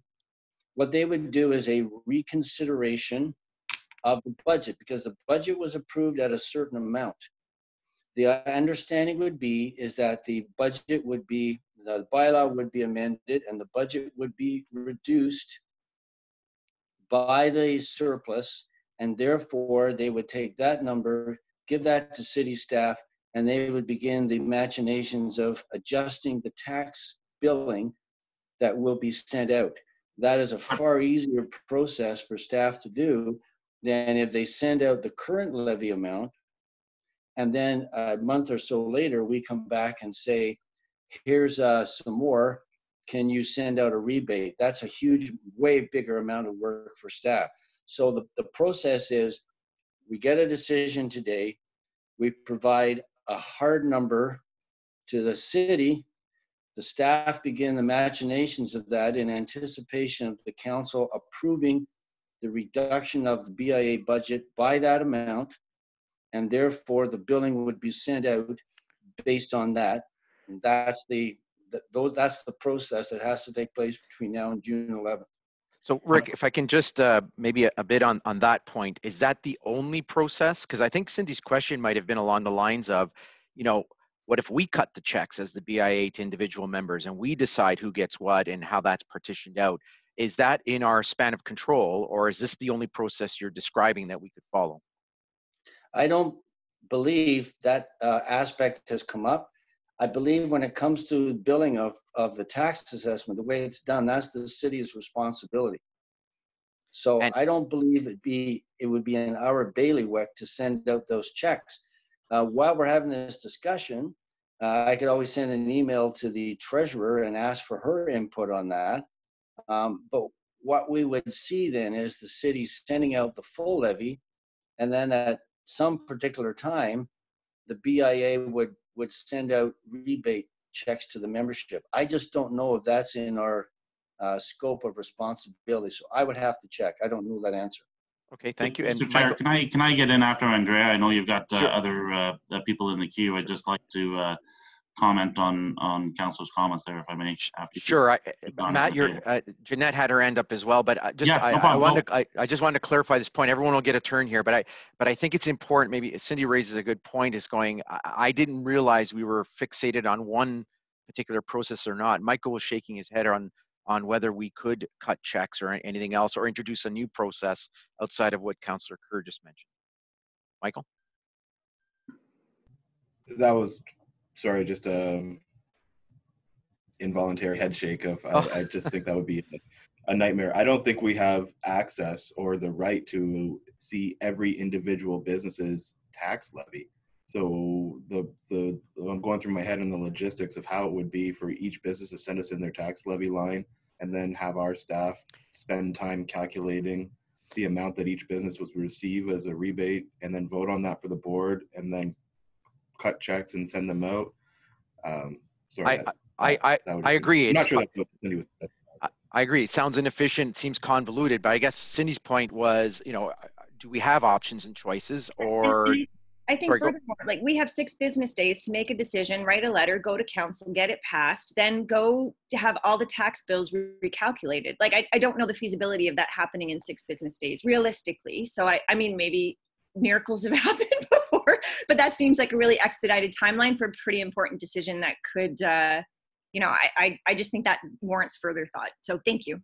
Yeah, no, it's a good point. I think Rick had said, sorry, I think Rick had said yes in checking with his latest or greatest discussions with people. Rick's done a lot of hard work here. After this meeting, it is possible. So if your question is it possible? I think the answer is yes. If we wait a week, I think the answer might be no. But Rick, go ahead. No. Yes, so you're entirely correct. Staff have given me their assurance that as tight as the timelines are, they couldn't be any tighter.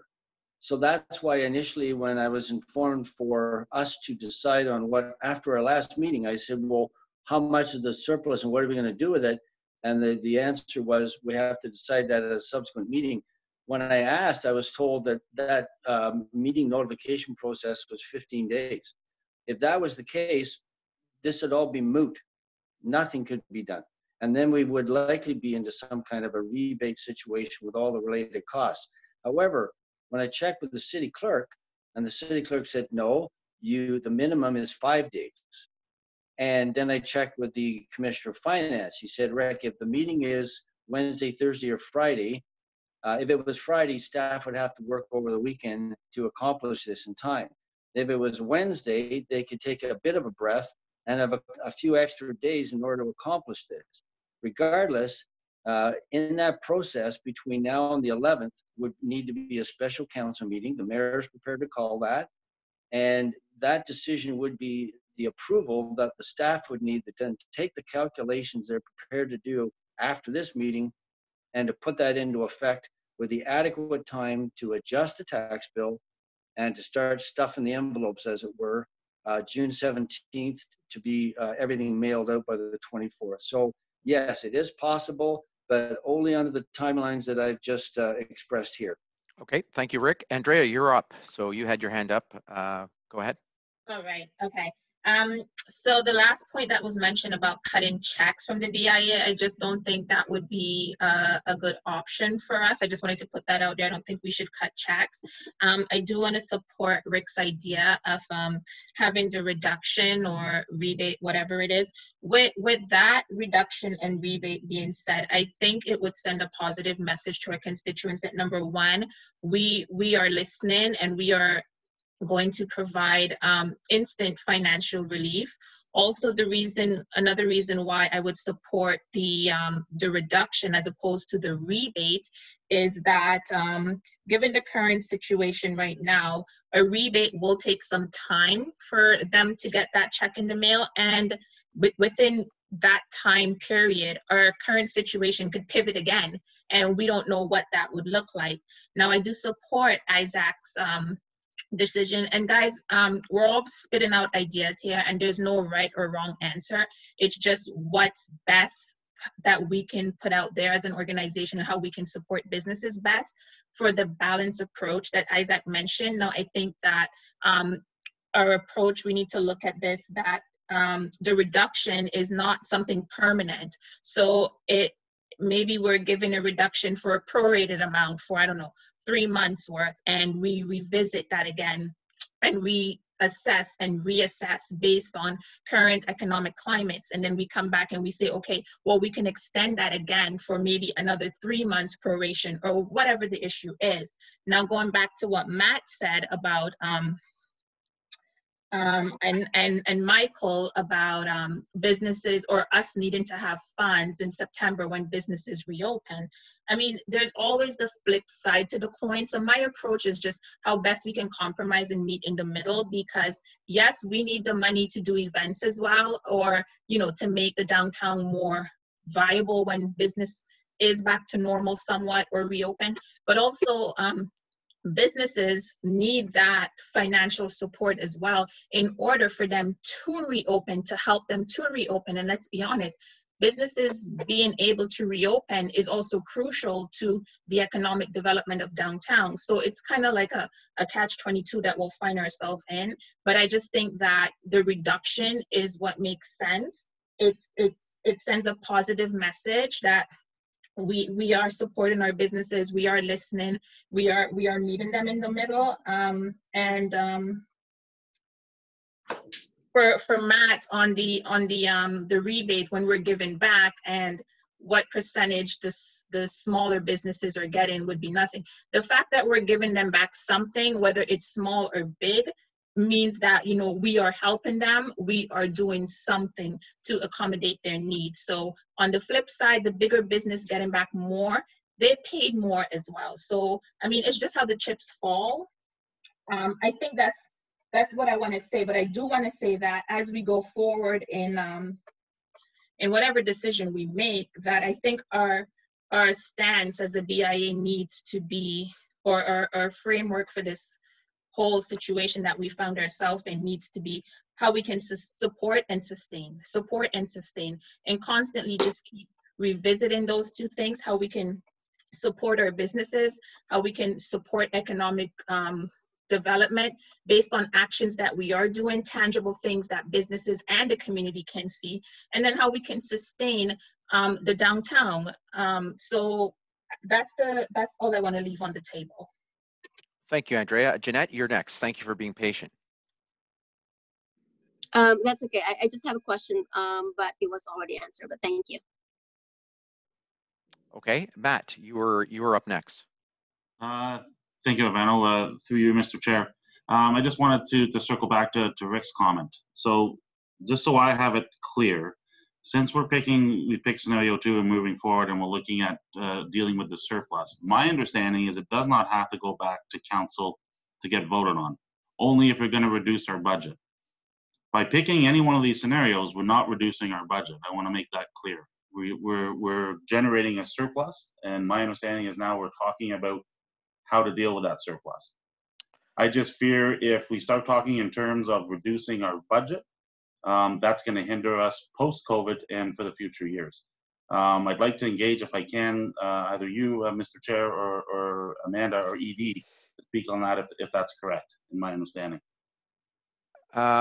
So again, I do like your point. I think that's an important one. I mean, we're working with a surplus. We're not reducing things. We're reducing our spend, I guess, in terms of how we can execute the plan that we've adjusted. That's why I was kind of dealing with, if our preference is to kind of help businesses, our intention is to move it back into people's individual hands that we're collecting it from, because it is coming from the businesses.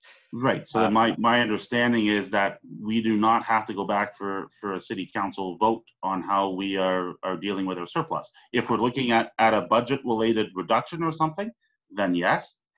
But I'm just fearful, why would we phrase it that way and go down that rabbit hole when the board has unanimously decided on scenario 2, which is a surplus generating to just shy of 140K. And I thought the purpose of this discussion is what to do with that almost 140K. Yeah. So again, that's why I was kind of taking it step by step.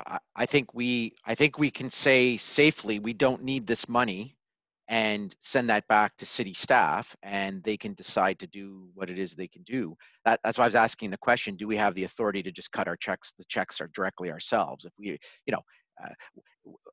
when I've come on the board, there was a surplus. It was inherited. I don't think there was any special provisions around giving it back or not giving it back, or whether you can or can't build a surplus. So I'm taking that same approach. If we decide that we want to send it back, I wasn't so fussed on the methodology of how to get it back. I thought, hey, if the city has its formula and they want to apply the formula, staffers can do that. We it's like we gave it to them. What I wanted to avoid is getting that money back in staff's hands and they go, oh, we're just going to keep it. Well, that defeats our purpose. Not that they would do that, but I go, if in fact they have that ability to pivot on the money. But that would happen if we're phrasing it that we are going for a budget reform and reducing our budget. That then now is setting us up for future years possibly to be working on a reduced budget formula. Sorry, go ahead, Glenn. Well, number one, it doesn't. It depends on how we word it. But am I up next, or is there? Well, I'm still wanting to say a few things here, if I may, Mr. Chair. Yeah, so, sure. No, sorry. So that's my concern. I mean, again, does our ED have any input on this? I mean, I think she would probably know better than probably all of us if is it Councillor Kerr's methodology where it does have to go back to council or not? So Amanda, can you answer that question for us? Yeah, so council did not actually pass any motions requiring the BIA to take action on their budget. Council declined to actually endorse part of the motion, asking the BIA to send back for delegation to present any modifications. So therefore, if you keep the budget as is without lowering it, technically you do not need to go back to get the approval to do what you want with the surplus. Okay, so my thought process is correct then. So yeah, exactly. So we're not looking at reducing our budget. We're looking at dealing with the surplus. Is that my understanding, Mr. Chair? That's what we're talking about, right? I was always dealing with a surplus because most of what I'm hearing is putting it back in businesses' hands, and I was kind of dealing with how we get to that stage later. Well, but what I'm hearing is everybody wants to get this money back in my second businesses' comment hands. To sort of throw out to my fellow directors is that also realize that if the dollars are going back, it might not go back to the end user being that small business because the landowner might keep it. It all depends on how their leases are structured. So just food for thought on that too, that, we keep talking about these end users, small business. Actually, when the dollars going back might not actually land up in that person's hands. So just food for thought on that as well. Maybe that's a clarification for Amanda. I think I guess it goes to the people who've paid the money, I would suspect. So they would be the ones who would see the money coming back. Whether that translates back to the frontline retailer, if they're a tenant, I'm not sure. But Amanda? Yes, that is correct. What Matt is saying is essentially all money flows through the property owner. So the property owner is the one who pays the taxes. It is their choice whether or not to pass the burden, or I shouldn't say burden, whether or not to pass on the decrease in fees to that business owner. Okay, so great. That's why I wanted to mention it, just so we have full optics and we can make an educated decision based on this, right? So if we're going down the premise that the small business are going to benefit, the ones that need it, that in our eyes we're being led to believe that need it, just be wary that they might not see that in their pockets. Yeah, Andrea had a point. Go ahead. So with that being said, Matt, and I'm just putting it out there to ask for all of the other directors. So with that being said, are we able to maybe have a caveat for the reduction that we're providing, that a percentage of it directly go to the storefronts? Is that possible or no? No. I don't know. Okay. So yeah, as far as I know, that can't go back. I'm sorry. It goes back to the person who's paid the levy initially. So the fact that we are giving them back a reduction, a rebate, we can't say, well, 10% needs to be allocated to supporting the front end being reopened and back on the main street. Michael? Just maybe a little bit of an input from my experience. When you're dealing with commercial leases, you're dealing usually with like what do you call it, a TMI lease, which means taxes, maintenance, improvements are all included in the rent. So it's the responsibility of the tenant in a large majority of commercial leasing that I've looked at anyways. I can't speak obviously for all the business owners, that you're paying, the tenant is going to be the one paying the taxes. Yes, it's going to be addressed to the business owner, but then that gets passed on to the tenant. So if you're on a TMI lease, then you're paying your normal monthly rent plus the taxes, maintenance, improvements. So that would be something that's adjusted for in their rent. It's not preset as a fixed number. It's a floating number based on the actual taxes. So just like they would pay the increase, if the levy gets reduced for this year based on the amount sending back by the deadline, which is I think what Risk's talking about and what we're trying to decide whether to do, then it would be for those tenants. Now, if you're on a fixed lease that's not TMI, that's just you pay whatever dollar amount per month, then yeah, you're going to see the levy doesn't really impact you anyways because you're not directly paying the levy. Your rent is fixed on a yearly basis or whatever your contract period is for your lease. So that might be some additional maybe clarification on how that might work for some businesses.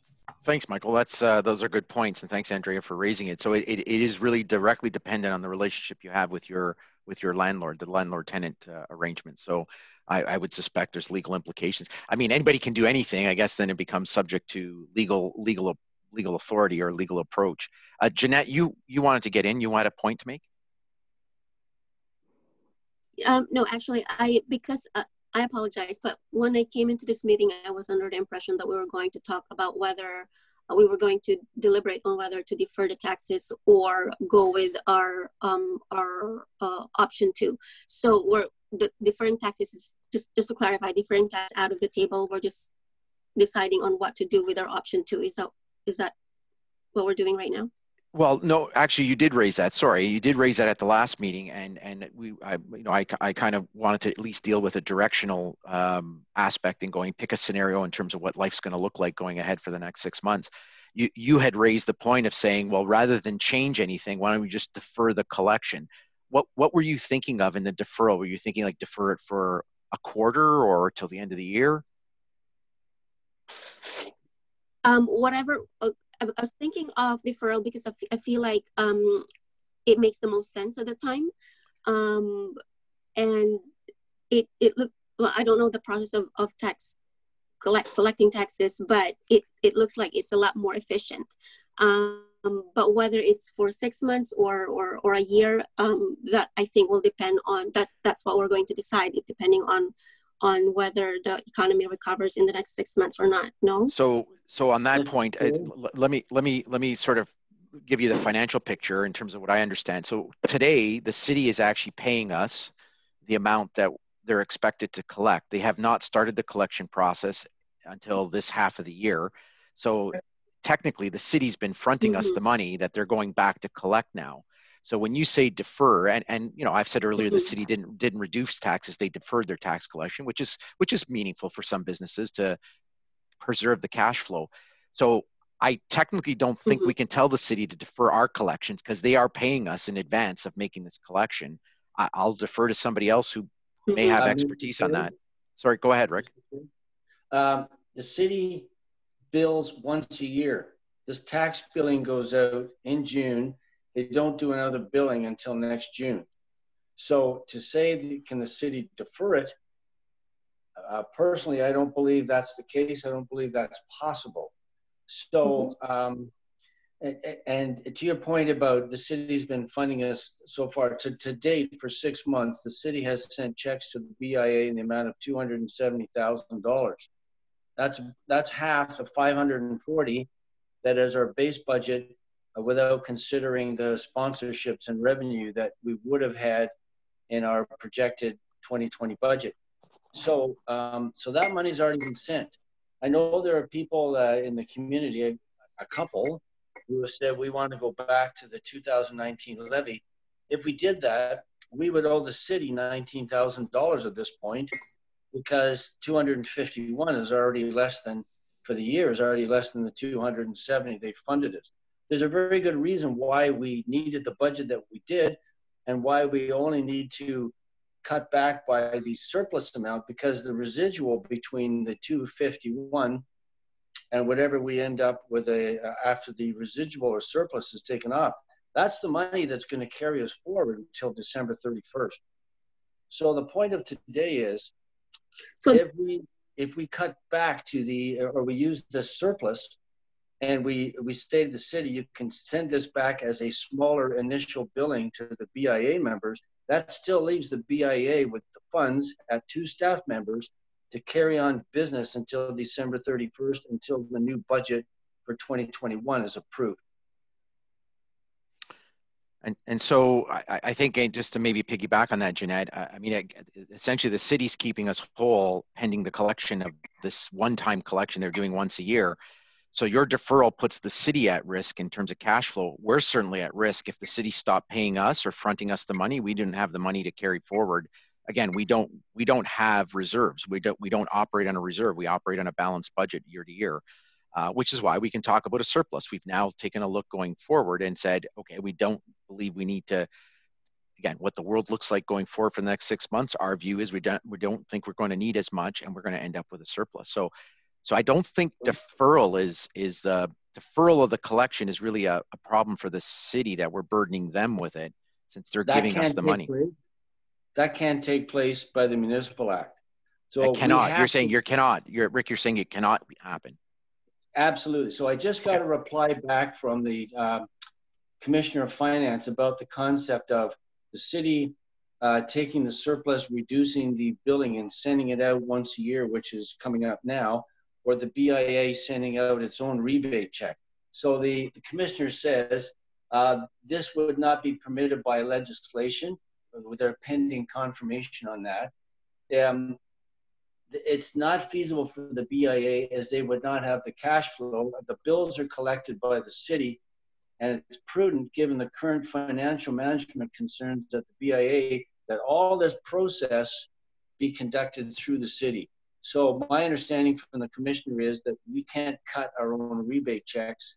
And if we can't do that, then it seems to me where the default position is to inform the city what our projected expenses would be reduced by, and to pass on that hard number to the BIA members through the once a year tax billing, which takes place and has to be decided upon by June 11th. Great. Thank you, Rick. I had Glenn and then Michael. Sorry. And then Kyle. Sorry, Glenn. Sorry. Oh, sorry, Jeanette. Go ahead. Yeah, I just wanted to make sure that we've tackled that, because I know some of our members are expecting to discuss that portion. Like but now that we've settled that that's not an option, deferring is not an option, at least that's also clear that we are in a default position to move forward. Our default position is to move forward with our option 2 and figure out what we can do with the surplus to help them out. At least that's clarified. Thank you. Okay, great. Glenn? This is a very simple matter that we're making way more complicated than it needs to be. I'd like to table a motion. Okay, you're able to table that motion. Go ahead.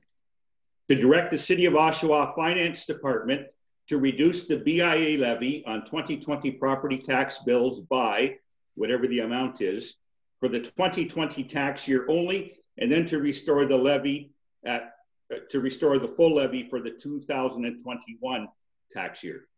I second that. Okay, Rick seconding it. Discussion? I'm in agreement. I think my only concern is the backlash, the point that was raised that the funds are going to go to the landlords and property owners and may not be dispersed amongst the business owners, and how we're going to be prepared to deal with that when it happens. So you're thinking the pushback's going to be big in terms of where it ends up, whose hands it ends up with some options and variability there. Yeah, absolutely. Just as long as we're aware of that and prepared for it and have a plan, I'd be more comfortable. But I think to just cut the checks and hope everything's going to go well is disastrous. Okay. Yeah, but the people. Oh, sorry. Oh, I was just wondering if you would look to amend your motion and just have the surplus rebated back, whatever the surplus dollars is, rather than looking at having it to go back to council and readdress our budget. So the motion is not going back to council. It was directing to finance. If I don't know if someone's copied the wording, but I heard you specifically say, send the surplus back to finance and direct them to return it back to. You read it. Sure, go ahead. To direct the City of Oshawa Finance Department to reduce the BIA levy on 2020 property tax bills by whatever the amount is for the 2020 tax year only, and to restore the full levy for the 2021 taxation year. I would amend that if I could, and I would just delete the last phrase. And I'd like to speak to that. That's like dictating the budget process for the city council when the budget discussion comes up for 2021. It handcuffs the discussion. If the second wave of the pandemic comes or the economic recovery isn't there, it may be prudent to maintain the somewhat reduced BIA budget for 2021, or it may be prudent to reinflate it. But that decision would have to be made at the time. I think by you saying that we're reducing this for the 2020 year only, I think that's enough said. The expectation would be, it's tacit that it says there's an expectation that it would be reinflated later without actually having to say that. Okay, that's so you guys are carrying on without us. So Glenn had the motion, Rick, you seconded it, but now you've created an amendment that sort of revised that, and Glenn, you agree with it. So do you want to retract your original motion and put another motion together? Sorry, and then we can have a discussion. That could just be a friendly amendment, because if the mover agrees to it, we just delete the last phrase. Okay, fair enough. Now, I know there's a bunch of people that put their hand up that want to speak to it. Matt, you were speaking to it. Are you good with your points then? No, well, again, I just want to emphasize, from my side as a director on the board here, I'm just cautious of the way that it's being worded. I'd rather see it be worded as a rebate going back versus a reduction in the levy. Because once you start looking in reducing a levy, where does that go? Right? It's kind of open-ended. And could we then have to pivot a different direction in order to get that back up? So I'd like to see the wording actually rebated. I'm sorry, Rick? I would agree with Matt's assessment. Calling it a rebate means that there's also that tacit expectation that in 2021, the levy would be as agreed to in 2020 originally, correct, unless decided otherwise. So I think it's a good point Matt makes. Glenn? I don't know how you can rebate something that hasn't been given to you yet. To me, that doesn't make any sense. Yeah, well, it's just in the wording, Glenn. It's just to sort of, you know, ensure that the levy is going to be there for 2021. Because otherwise, if you start phrasing it the way that it is, to me, it just leaves it sort of open-ended, that then the levy, you know, coming in can pivot any direction. So we've got approved already where we're at. Just use the phrasing as that we are rebating this surplus, whatever that dollar amount is. That's a friend? If it's a friend, Glenn, if you agree, it's a friendly amendment as to Rick's point of motion. But if not, if you want to think on it, I know Kyle wanted to get on it. So Glenn, do you want to accept that change as a friendly motion? Well, can it just be reworded to say something like, I don't know, like a rebate in the form of, and we will provide how we're going to provide that rebate for clarification purposes? Glenn, do you want to take that into, I mean, good point, Andrea. Same thing with Matt. Do you want to think on that? You were going to say you were going to think on it for a couple of minutes? How can the city rebate money that they haven't collected yet? It makes no sense. We just want them to reduce the levy by this amount for 2020 only. That's it. It's so simple. Okay, well, I don't agree with that amendment. No, I don't. Okay, hang on to that. I know Kyle wanted in, and Kyle, I apologize. I know you've been putting your hand up. Maybe you've got a way to break through this, or do you want to raise a different point? Go ahead, Kyle. No, actually, I think Rick had actually addressed it when he was sharing the information from the Commissioner of Finance. Ultimately, what we need from you guys is, how are you going to change your budget? And because, I mean, City Council approved your budget, and then we passed, and then we approved a taxing bylaw for the levy piece.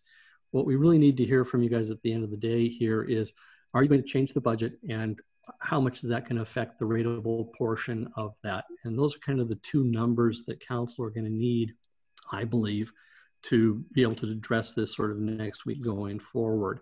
So you're coming back to this council requirement. I think at this point, most of the discussion has been about directing finance staff. So are you suggesting that we can't do that? You can send it to the Commissioner of Finance, but it's going to be going to council. That's what the special council meeting will be about. I mean, we need a special council meeting to sort of change the taxing bylaw. It's a bylaw that was passed by council. Plus, we approved your budget, which I believe, quite frankly, will be amended. So when it comes to rebates, you're saying rebates are not allowed, or you're saying that you're flipping. So again, a lot of the discussions about, do we hit the top line or the bottom line? I think when you talk about reduce the levy, that's the top line. And Kyle, I think that's your point. When you say rebate, that's the bottom line. It doesn't change the levy. It doesn't do anything around taxation. It just means we're giving something back to people. And I think that's Cindy's point earlier around, hey, we just want to get this back in people's hands. We don't necessarily want to deal with the issues of the mechanics. I mean, let the mechanics flow back through the easiest, most efficient way. If that means the city collects less, fine, so be it. Or if it's more efficient to write a check or walk down the street with an envelope of money and handing it off at every premise, that's fine too. I didn't really want to deal with the how, because we want to get it back in people's hands. The idea here is, what's the most efficient and effective way to do it? So Kyle, I get your point. Your point is we have to go back through council. And I got a few people with their hands up. Michael, you're up. Just a point for how you can do a rebate when you haven't paid the money yet, which makes sense because, I haven't put out my $1,000, so you can't give me a $200 rebate back yet. Although that's kind of like a theoretical piece, is that we're halfway through the year, so you technically are owing already half the year's taxes. You've accrued that amount. You would be paying, even if you sold your business and left town right now, you would be on the hook when you did your property sale for 50% of the taxes for 2020. So although the money hasn't been paid yet, I still think you could use the word rebate because the money is accrued as amounts owing. So it might just be a technicality of the term, but you could use the phrasing of that the surplus, whatever it is that we want to send back, be rebated back to members proportionally based on their 2020 levy contribution, so that it would be included on the tax line when the tax bill went out. But so I want to come back to the original motion. I know, Rick, you want to speak to it, but Glenn, are you okay with Michael's motion? I mean, Michael's motion is different words than what you wrote down. Again, I don't have the words in front of me here. It sounds like Michael's come up with the words that seem to work, and I think it's the same intent that you're having, Glenn. But what are your thoughts, Glenn, on that? He's got a different set of words. That's fine. I'm not going to worry about the set of words. We could put to reduce or rebate, reduce/rebate, or just rebate, whatever. I'm fine with that. Okay, so I guess I'm hearing Michael's motion's on the table. Michael, do you want to raise the motion? Sure. So motion that the surplus, we'd have to decide the amount that hasn't been decided yet, be rebated back to the members proportionally based on their 2020 levy contribution. We have a motion on the floor. Do we have a seconder for that? I second it. Matt is the seconder. Now discussion. So Rick, Okay. you had your hand up. Now we've got a motion on the floor. Go ahead. Thank you. We can't, this is unconstitutional. We can't send the rebate, the BIA can't. The original motion that has to be voted on, by the way, the original motion was instead of to advise finance, all we have to do is to say advise city council, because council has the decision making. An arm's length committee, like an advisory committee or whatever, cannot tell staff, direct staff what to do. What they can do is they can recommend to council, and then council decides, and then they would tell finance staff to carry out. So it's a procedural thing. In essence, it amounts to the same, but we have to deal with the first motion first. The motion that Michael brought up about the BIA rebating and so forth, I think I've just extended the message from the Commissioner of Finance. That's not constitutionally correct. We cannot issue those rebate checks. That would be the city's purview. So we have to deal with the first motion first. Okay, just to your point. I think it was put through as a motion to amend Glenn's motion, if I'm correct. Yeah, I mean, sure, we'll deal with it in a second. But Rick, we're not cutting the checks. We're just sending it back. And you're describing, I guess, the inner workings of the city, which, quite frankly, I mean, the politics. I'll defer to our city representatives. I've asked the question: do we have to do it to council? And I didn't. That seemed to be Kyle's point. But Rick, I mean, we're not cutting the checks. I think that's quite clear. So I don't think that's an option for us. Correct. So what the process is that we would advise council that we, due to scenario 2, or however we want to word it, we have reduced our projected budget for 2020 by a surplus amount of X, which we need to provide today. And what would happen then is council would amend the procedural bylaw to do with the BIA. They would approve, would direct staff to amend the tax billing by that amount proportionally. It will be done proportionally. Okay, so sorry, go ahead, Matt. Go ahead, Michael. Yep. I think one of the main concerns that we're combating with, but maybe not addressing head on, is whatever we do now, we want to make sure that doesn't affect our ability to collect the full levy in 2021. So I think the thing that we need to clear is, and maybe that I would put to Councillor Kerr, is by making this motion and directing this to council, does that put in jeopardy our ability to reinstate and go back to what we had in place? I don't think it does, but I think that's something the board needs some assurance on, or to be comfortable with before just jumping into this. Councillor Kerr?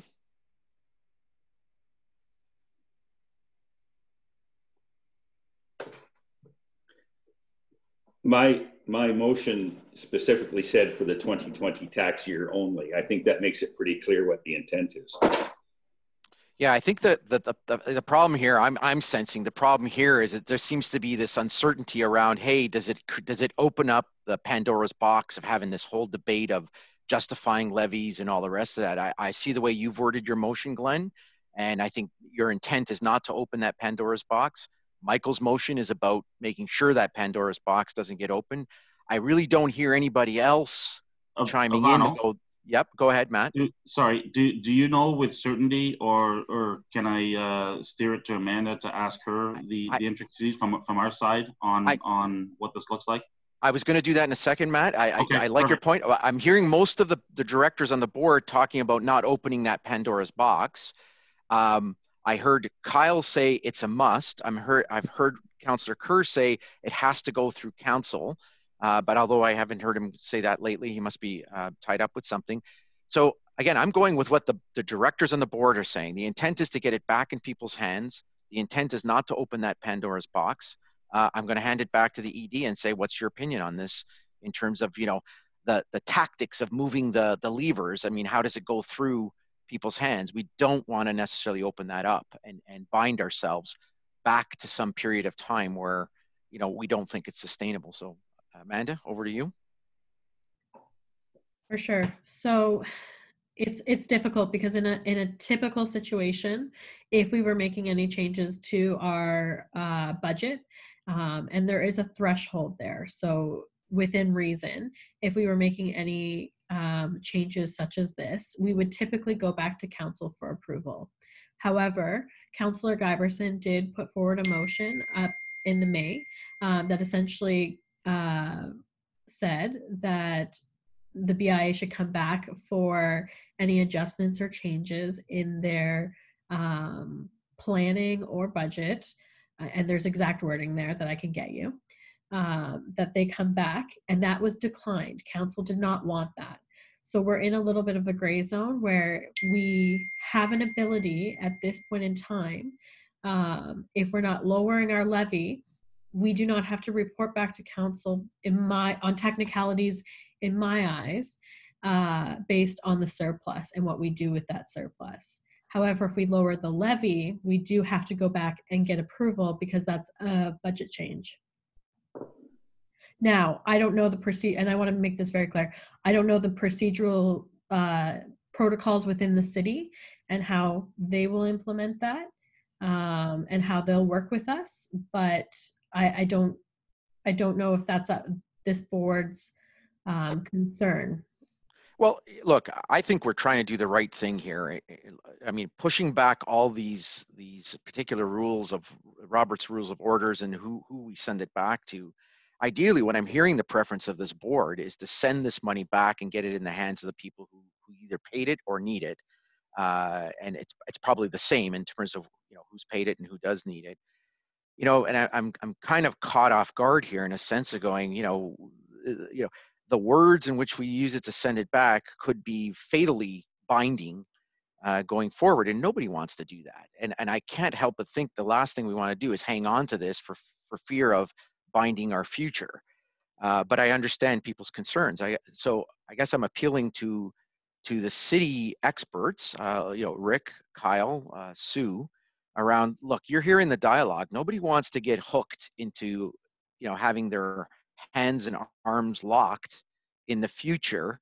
And no one wants to put anybody on the political hot seat of going, hey, you know, let's find a way to open this Pandora's box if we don't want to open it. So, you know, I guess I'm appealing to you folks in understanding the city's processes. We just want to get the money back in people's hands. 2021 is another year.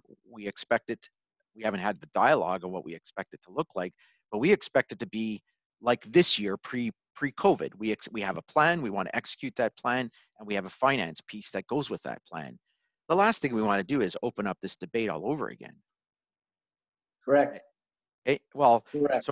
So Rick, help me with it. I mean, there's a thought on the table. I mean, Kyle's point, and I respect Kyle, Sue, or the city's perspective, is there's a process, but there's an interpretation that if we go through that process, it opens this debate. I mean, you're on council. We don't want to open the debate into arguing the levy again or arguing change or reopening that debate. We want to conduct 2021 as if it's going to go ahead like the start of this year. Correct. So I think Glenn's motion is clear in that the expectation is that we're making this adjustment for the benefit of the BIA members for this year. End of story. 2021, we don't know what's going to happen, but the expectation would be, because we haven't said anything about it, that whatever budget we had approved this year would be the starting point for next year. So that's as far as we need to go today, beyond generating a hard number to send back. What I would like to raise, and just to quell some fears, because I've heard the peripheral fears about this, and I think I need to quell them. The fear at the last council meeting, which unfortunately I was under surgery at the time, so I had to get this after the fact. The fear was that this whole BIA budget would suffer a reconsideration vote, and somebody, I won't say who, would bring forward a motion to revert to the 2019 budget, and there's a fear that the majority votes would be there, and boom, without us having said anything, we'd be reverted back. That didn't happen. So what needs to happen now is, yes, there needs to be a reconsideration vote to allow us bringing the BIA, bringing forward this surplus, to allow the city to put it through the process to get it back into the hands of the members. My understanding is what will happen is that the reconsideration vote would be to put this, open this up and put this on the floor.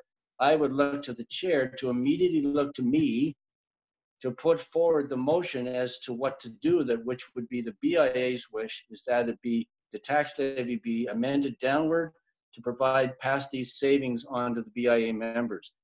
The fear that some people have is that somebody will jump in there and come up with this very retrograde 2019 levy suggestion. My understanding is I don't believe that will happen because the votes won't be there for it. And so therefore, if I look at which councillors I've spoken to who would be in favor of what we may likely bring forward today, we would have the minimum number of votes above the majority to get it passed through. And I think there would be more that would follow suit once I explain it to them. So those fears about having this open up and ripped apart down to 2019, I honestly do not believe that will happen. One councillor said to me who supports the BIA that, but Rick, surely the BIA might have to come up with something based on what's happening. So I said, yes, I believe that's the case. Well, that's what we're doing here today. So that particular councillor would support this. So would Councillor Giverson, so would Councillor Marks, and I believe there are at least one or two others who would support it, and that would give us the 5 out of the 9 votes, which would get it passed. So I believe whatever we come up with today and pass along to council will be put through the process expeditiously and will find its way into the hands of our BIA members in their once a year tax billing, which comes out in June. Okay, thanks, Rick. Matt, you had your hand up. Do you want to speak to the issue? Yeah, well, no, I just, you know, going back, because we seem to be kind of all on the same page, but not. And you know, to your point, Ivano, I think it's clear that what we need to do with the surplus is just how we go about it. So for me, it's just going back to the last motion that was on the table, I guess, from Michael, which I second. And, you know, past that, we figure out how that rebate gets applied back. Because I think it's just semantics on wording here. We've got a motion on the table that needs to be addressed, and let's move forward. Okay, I don't know how Michael's motion does not allow that to happen. So I appreciate your points, Rick. I think this is where I come back. The how we get it into people's hands, I think I'm going to defer back to the city, unless Kyle, you're going to tell me different. They'll know how to move it through whatever process they need to move it through to get it in people's hands.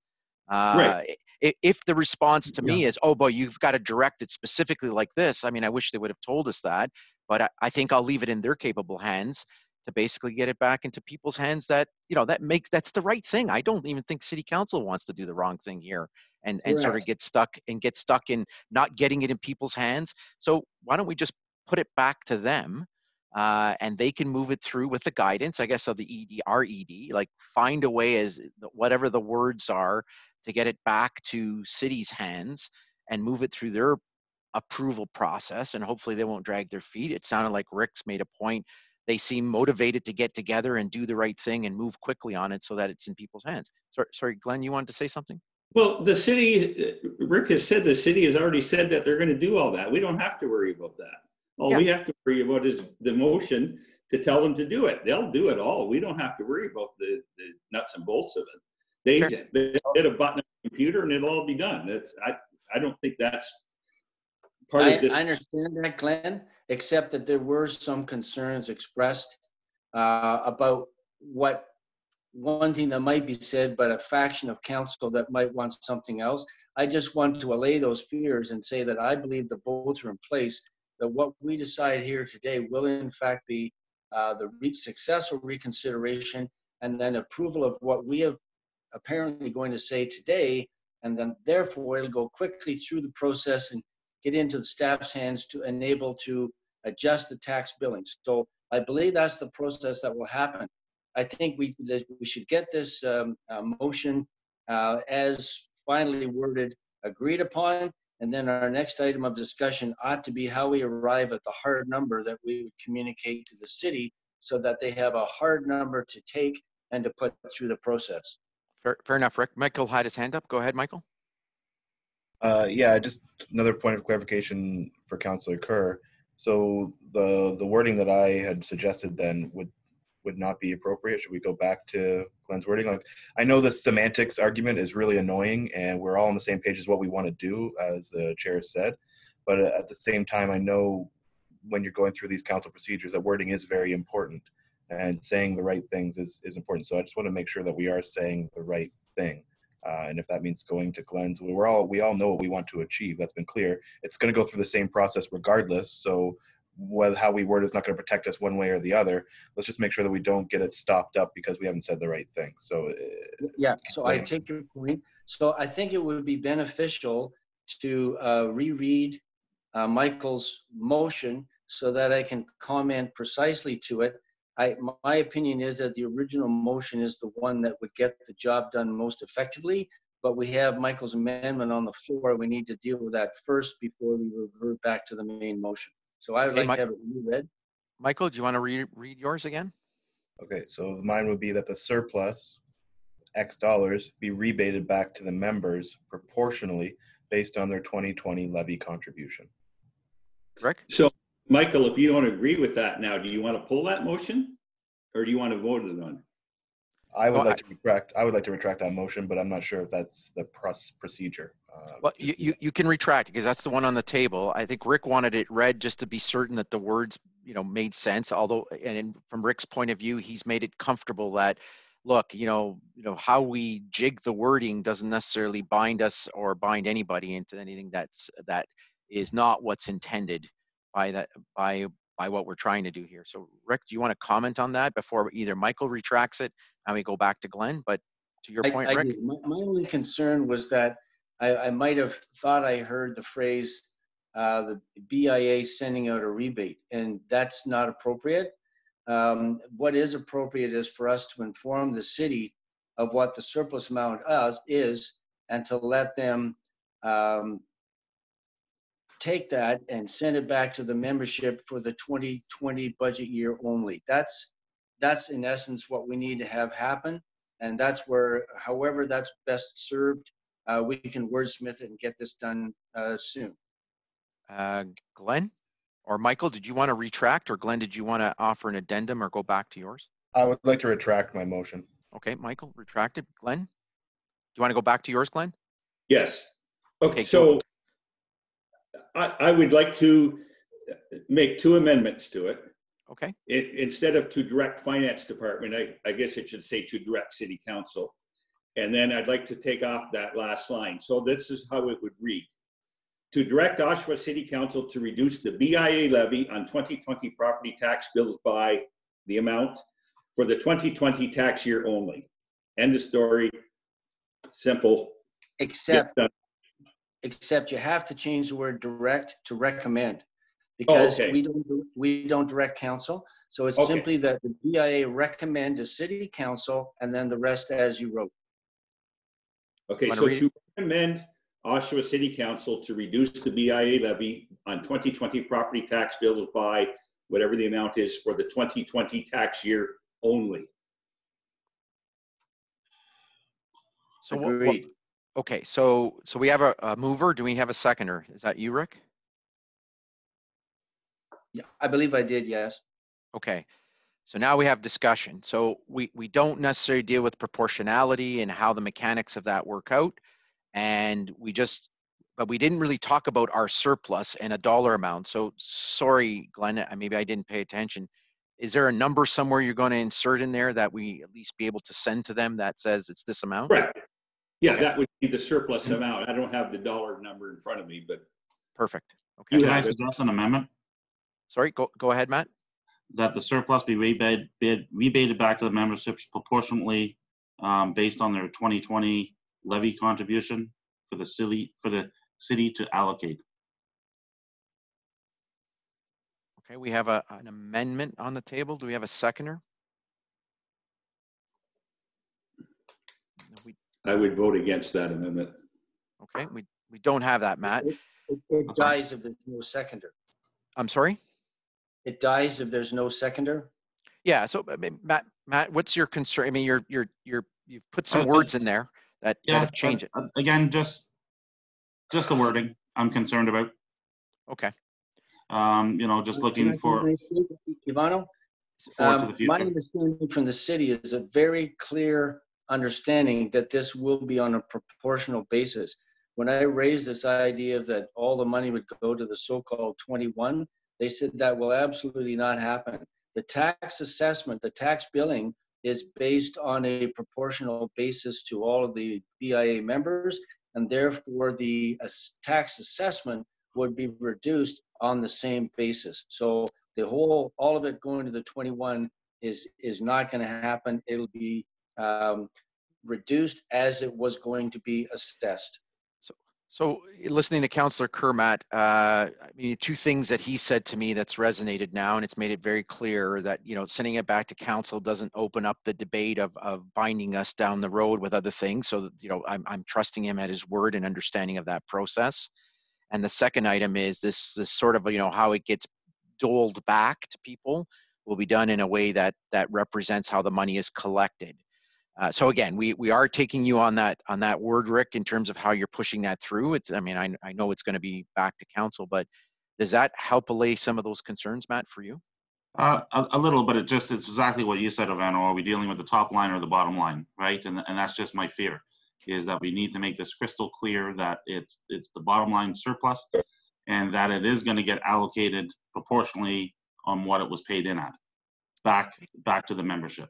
And I just think it's to our benefit to have that noted somewhere, regardless of what then the city does with it, that we're on record saying that, our direction is that it goes, the surplus goes back to the membership proportionally on how it was brought in. Okay. Fair enough. So go ahead, Rick. To allay those fears, that is all dependent on the motion that I bring forward, and I believe it would be me doing it, to when we have the special council meeting. So what I would do, Matt, is I would incorporate the discussion and the points that we've made here today into the actual motion I bring forward. The motion I would bring forward would be directive of council, should it be approved, which I believe it would. We just can't make those specific directive kind of statements in what we do. We just would say, here's the surplus that has arisen from our decision. We're sending it back to council to be to use to be reassessed in the tax levy. I would be happy to work with the board in how I would craft the wording of that motion that I bring forward, and I would incorporate those points when that motion, which I would assume I would easily find a seconder for when I bring that forward to council. This is where I'm unclear though, Rick, because since we're dealing with the surplus, I thought we talked about before where it doesn't have to go back to council. And this is where, again, it's crucial in that wording, where if we're adjusting our budget, then by all means, it's got to go back to council.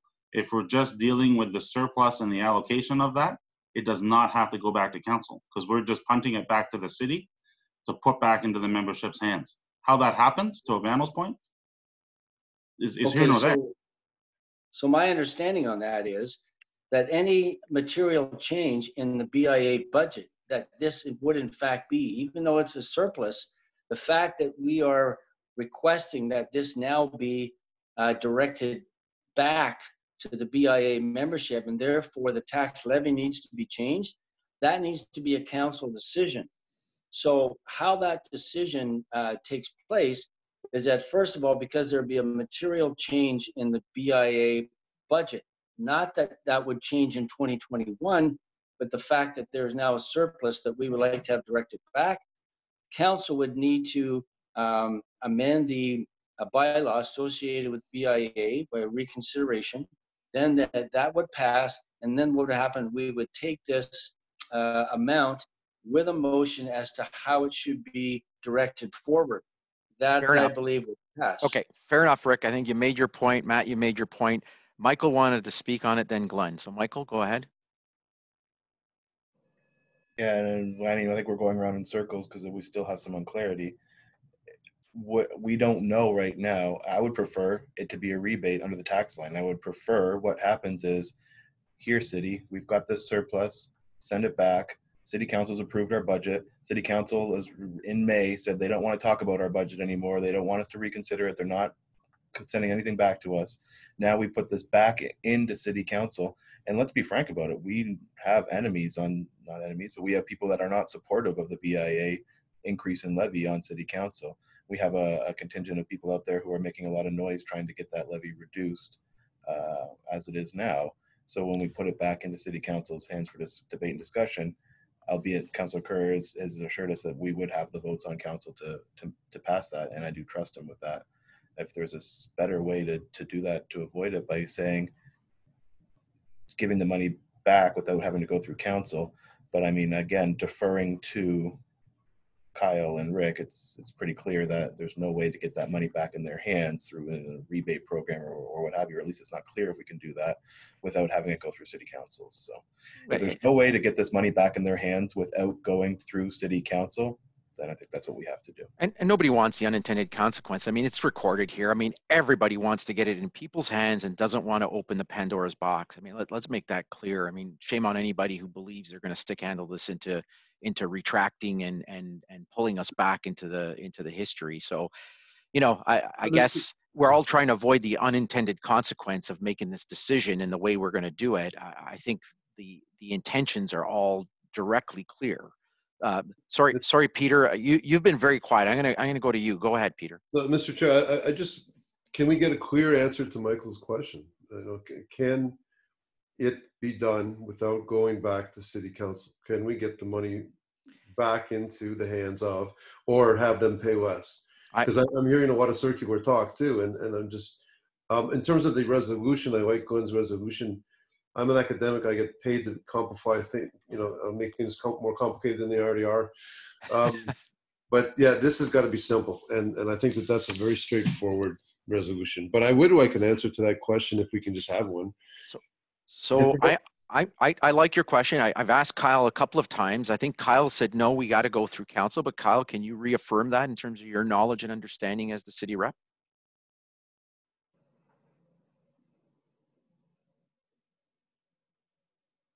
Or perhaps Sue? Yeah. I don't know if Kyle's having difficulty or not, but Sue, can you confirm that as a city rep in terms of on our board? Back. Are you guys okay now? Oh yeah, I can hear you, Kyle. Go. Yep, Kyle. I pressed the wrong button. So what council approved months ago was a couple of things. One was your budget, and then as part of that, there's the rateable portion of the budget that went into our city taxing bylaw. So right now, finance department has got authority to essentially bill based upon that taxing bylaw. If we're going to collect a different amount, they need to change that taxing bylaw. So to change anything, it's got to go back through council. There's just no way around that. And staff at the finance and the clerk's level have been very accommodating in terms of trying to find process to make this happen in time for June 11th. Mm-hmm. So I think the simple answer is yes, you've got to go back to council. Okay, Glenn, you had your hand up. Go ahead. I would like a vote on my motion, please. Okay, Matt had his hand up. I just give him one last shot at it. So the motion's still on the table. We're still in discussion. Matt, you've got a thought? It is okay. I'm not going to talk on it anymore. It's fine. Okay. Thanks for clearing that up, Kyle. Okay, there's a motion on the table. Glenn, just one more read, one more time, just to be certain we've got the words right. I know what the intent is, but just so it's clear. To recommend Oshawa City Council to reduce the BIA levy on 2020 property tax bills by, and we got to fill in the exact amount, for the 2020 tax year only. So technically, I think we're asking our ED, our executive director, to do that on behalf. I think technically we're going through our executive director to institute that, but without working the word details, I think that's what the ask is. But sorry, Michael has his hand up, still on discussion. Go ahead. Yeah, so I'm not ready to go to a vote yet.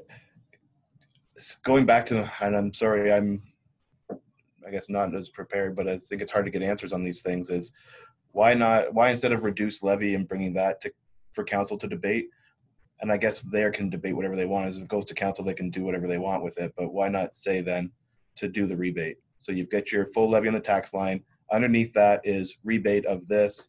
You pay the same amount. You show exactly on your tax line how much we are giving you back as the BIA. If city council can approve a reduction in levy, could they not approve the rebate go out? And it's, again, I mean, we're talking about semantics, but I think it's extremely important given the climate. Okay, so my answer to that could be two things. One, I would certainly check as to whether some kind of wording to that effect could be included in the tax bill. The other thing is that if council agrees to reduce the levy, then it could be incumbent upon the BIA to communicate this to the membership. So we do our own communication rather than have it come out in the city tax bill. So there's two ways to do it. The fact that we communicate it ourselves is likely the optics that could be better for us. The other way to do it is to try and get the city to do that itemization thing as they send it out. The way it's set up, the software, I'm not sure that could take place Fair without enough. a specific printed piece of information that went into the tax bill. That Fair could enough. be done too. But one more thing, anything like that would have to be agreed upon also by council and would be sent to the print shop to be included in the tax bill. I'm not saying it can happen. I'm just saying what's the most expedient and low-cost way to get this done effectively. I get it. I don't think our intent is to introduce new software or new line items on the bill. Andrea's got her hand up. I'll get to her in a second. I think if you rework the words to say, reduce the collection of the levy. I mean, I don't think we want to introduce a line item and something and create more work for software change or whatever. Anyways, Andrea? Can't we just tweak the wording to say something like, to ask exactly what Glenn has said, to ask the Oshawa City Council, blah, blah, blah, to provide a rebate on the 2020 levy, blah, blah, blah, in the form of a reduction on the blah, blah, blah bill. It's very specific. Okay, there's it seems like there's an amendment. I guess those words of rebate and reduction. So it's the amount, and then how to do it is through a reduction of the collection. Yes, we're providing a rebate, and this is how we're doing it. It's specific, it's to the point, and it makes mention that it's only on the 2020 levy. I would not agree to that. I'm asking for a vote now on my motion, please. Okay, there's a motion and a seconder on the table. Glenn has read it out, so if we can go around the table, I will follow through on that request you've asked a couple of times. So, Michael? No. Isaac? Yes. Andrea? I'm on the fence. You can't. Yes, it's a yes or a no. You can withhold if you like. Yes, I will withhold things. Okay, Andrea's withholding. Glenn, I'm assuming you made the motion. You're yes. Yes. Peter? Yes. Yeah, I'll say yes, but I'll add very quickly. There's nothing stopping us from making more than one motion. But anyway, yes. Absolutely. Cindy? No. Jeanette? Yes. Rick? I'm assuming you Yes. seconded. Matt? Yes. No. And it's no for myself. Who's counting? Amanda, you've got the count? Yep, just give me 1 second.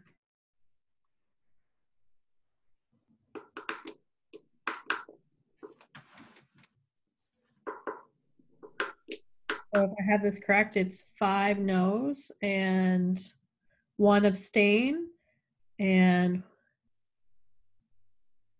4 yeses. So that's defeated. Mr. Chair, what would be the basis? Oh, wait, of an sorry. I'm abstention? so sorry, Rick. I did not count Rick. I'm so sorry. And Rick is a yes. Sorry, not everybody's showing up on my screen here. So we're deadlocked. You're deadlocked. Mr. Chair, I have a question of procedure here.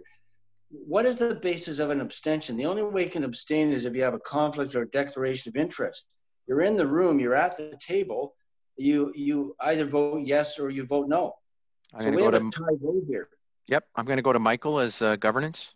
The downtown bylaw number, downtown board of management bylaw number 2, which is passed by city council and is our controlling bylaw for procedure, states that if a board member refuses to give a vote, then their vote is counted in the negative. Further, as a point of order, the bylaw provides that the chair will only vote in the event of a tie.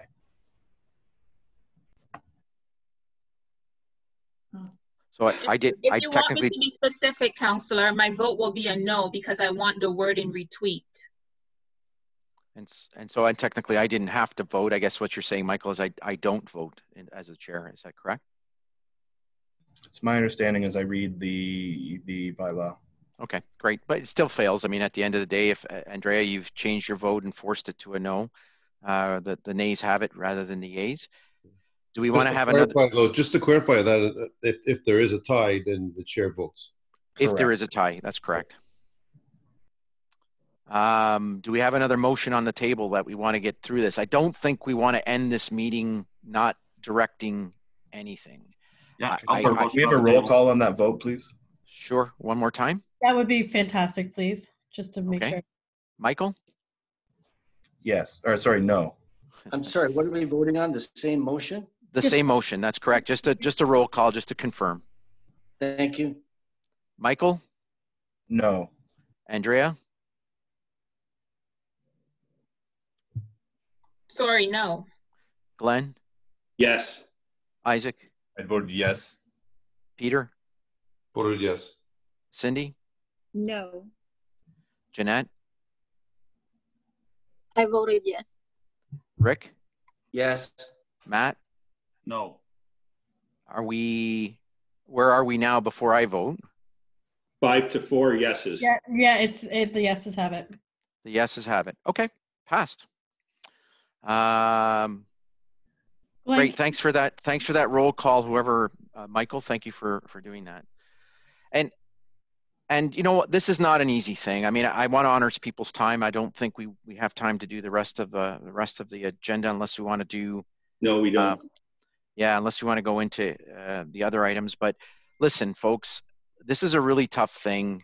It's emotional. There's lots of emotion out there. I really appreciate everyone providing their time and effort and their suggestions. I think everyone's unanimous in what we want to do. I think the issue is how it gets executed. People are concerned about that. And so at the end of the day, I appreciate that. I guess my lesson and takeaway is to really understand the city governance model, to understand how that plays out, because I don't think people want the unintended consequence, which is opening up that, I keep calling it the Pandora's box of debating things. So I appreciate everyone's perspective on this. Michael, you had your hand up. Just for a point of clarification, are we determining an amount that we want the levy reduced by, or is that still part of the discussion? Because we need to, or was the motion worded so that it's the entire surplus as the scenario shows? Right now, scenario 2 is the surplus less the settlement piece. So there's like a netting that happens. There's a risk piece in that. We have to accept the risks and be prepared for those risks. So it would be my suggestion, the way I looked at it, it's surplus less the legal risks that we've identified, which would come up with a total. Glenn, I don't know if you had your hand up or not. So can you say what that total is for the? Sure. Sure. Rick, I'll get to you in a second. So the surplus we have identified, Amanda, you did the numbers, you've worked with the committees in putting some of these things together, albeit not necessarily detailed to the nth degree, but it seems pretty straightforward. The surplus number in scenario 2 is $139,271.11. So $139,271.11. The risk associated with that, which means any settlement of issues that are open-ended that we have to close off on, is $9,372.13. So if I look at the numbers, it's 139 less 10, which puts us at about 129 or one close to 130. Rick, you had your hand up? Yes, I did, and I alluded to this earlier. Have we sharpened our pencil? Is this the best number that we can put forward? Are there any other places And I did mention the, for instance, of beautification, whether I agree with that or not. Is this an area that where we could find further economies, that number could be finalized even a little bit higher as a bit further benefit to our members? So we haven't had that discussion yet, and I think that should be put onto the floor to bandy around to see what the final number is based on sharpening our pencil. Is it fair to do that, Rick? Because I know Amanda's worked hard at coming up with these scenarios. The committees have not really had full dialogue. So I appreciate the fact we've asked people as chairs of these committees to really look at things. And so that fulsome discussion hasn't happened yet. And I understand where you're going, Rick, is saying, hey, if there's extra to be had, it'd be better put to best use in people's hands to come up with an exact figure. The way I look at it now, it's almost 25% that we're rolling it back. I think it's significant. Sure, could we sharpen our pencil? Yeah, but I think we're fighting time here. We want to get this back in somebody's hands to do the right thing. If we spent another week, I'm sure we can come up with some more savings and really get this thing nailed down as close as possible. I'm going to reserve the right for the ED to really take one last look before this number goes across to the city. Michael, you had a point you want to make? I would maybe refer this to the ED, but I would actually want to table a motion that the surplus less legal risk be actually reduced by a further $10,000 because these numbers have been worked out. They're obviously been worked out hard. We've reviewed them, we've gone through them, we've had those discussions about them.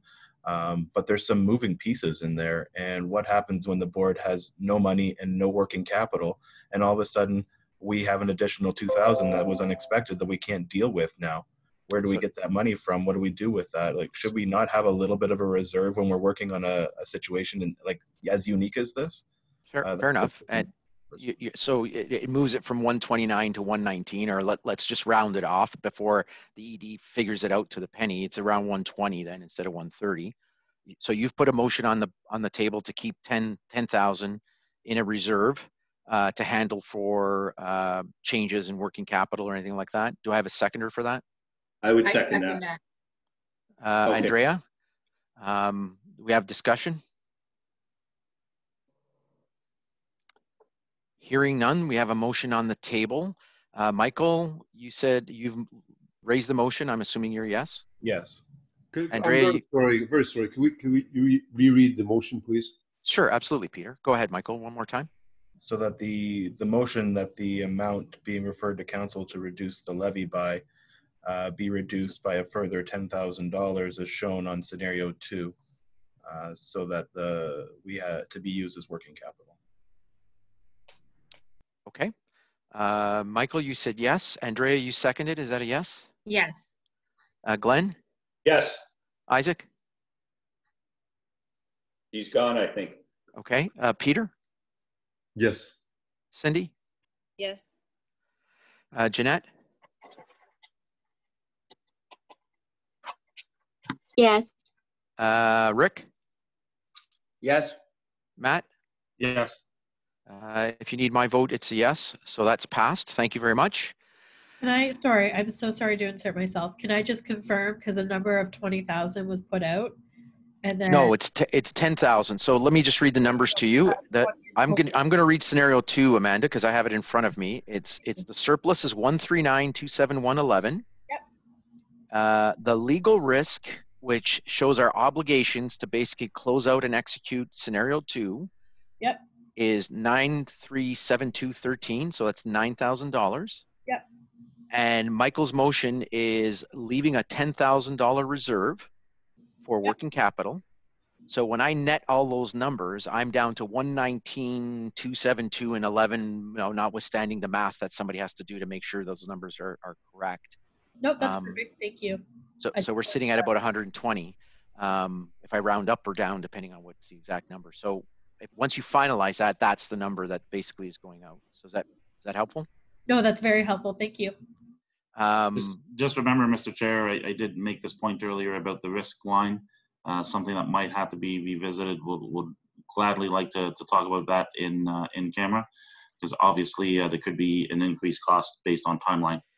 It's a good point. I mean, the risks were identified as the variables in terms of executing that plan, and I'm assuming there's been some factoring of that risk for sure. I would expect our executive director to raise risks if they've changed or have materially changed. I would, expect her to recall the board to raise those points forward. But I'm assuming, and rightfully so, that when you put a risk line in, you've already factored in as to the likely outcome you expect.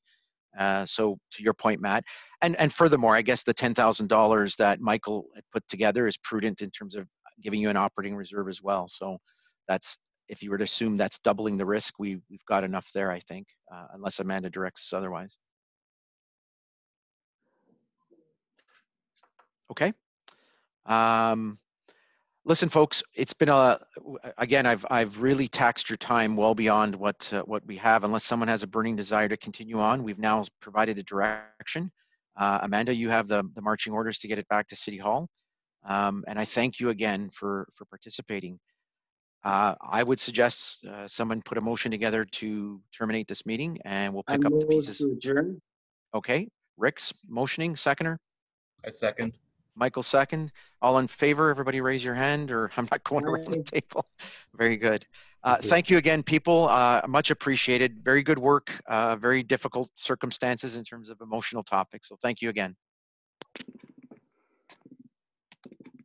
And thank you, Mr. Chair, for chairing an excellent meeting. Yeah, thank you. Thank you, Mr. Chair.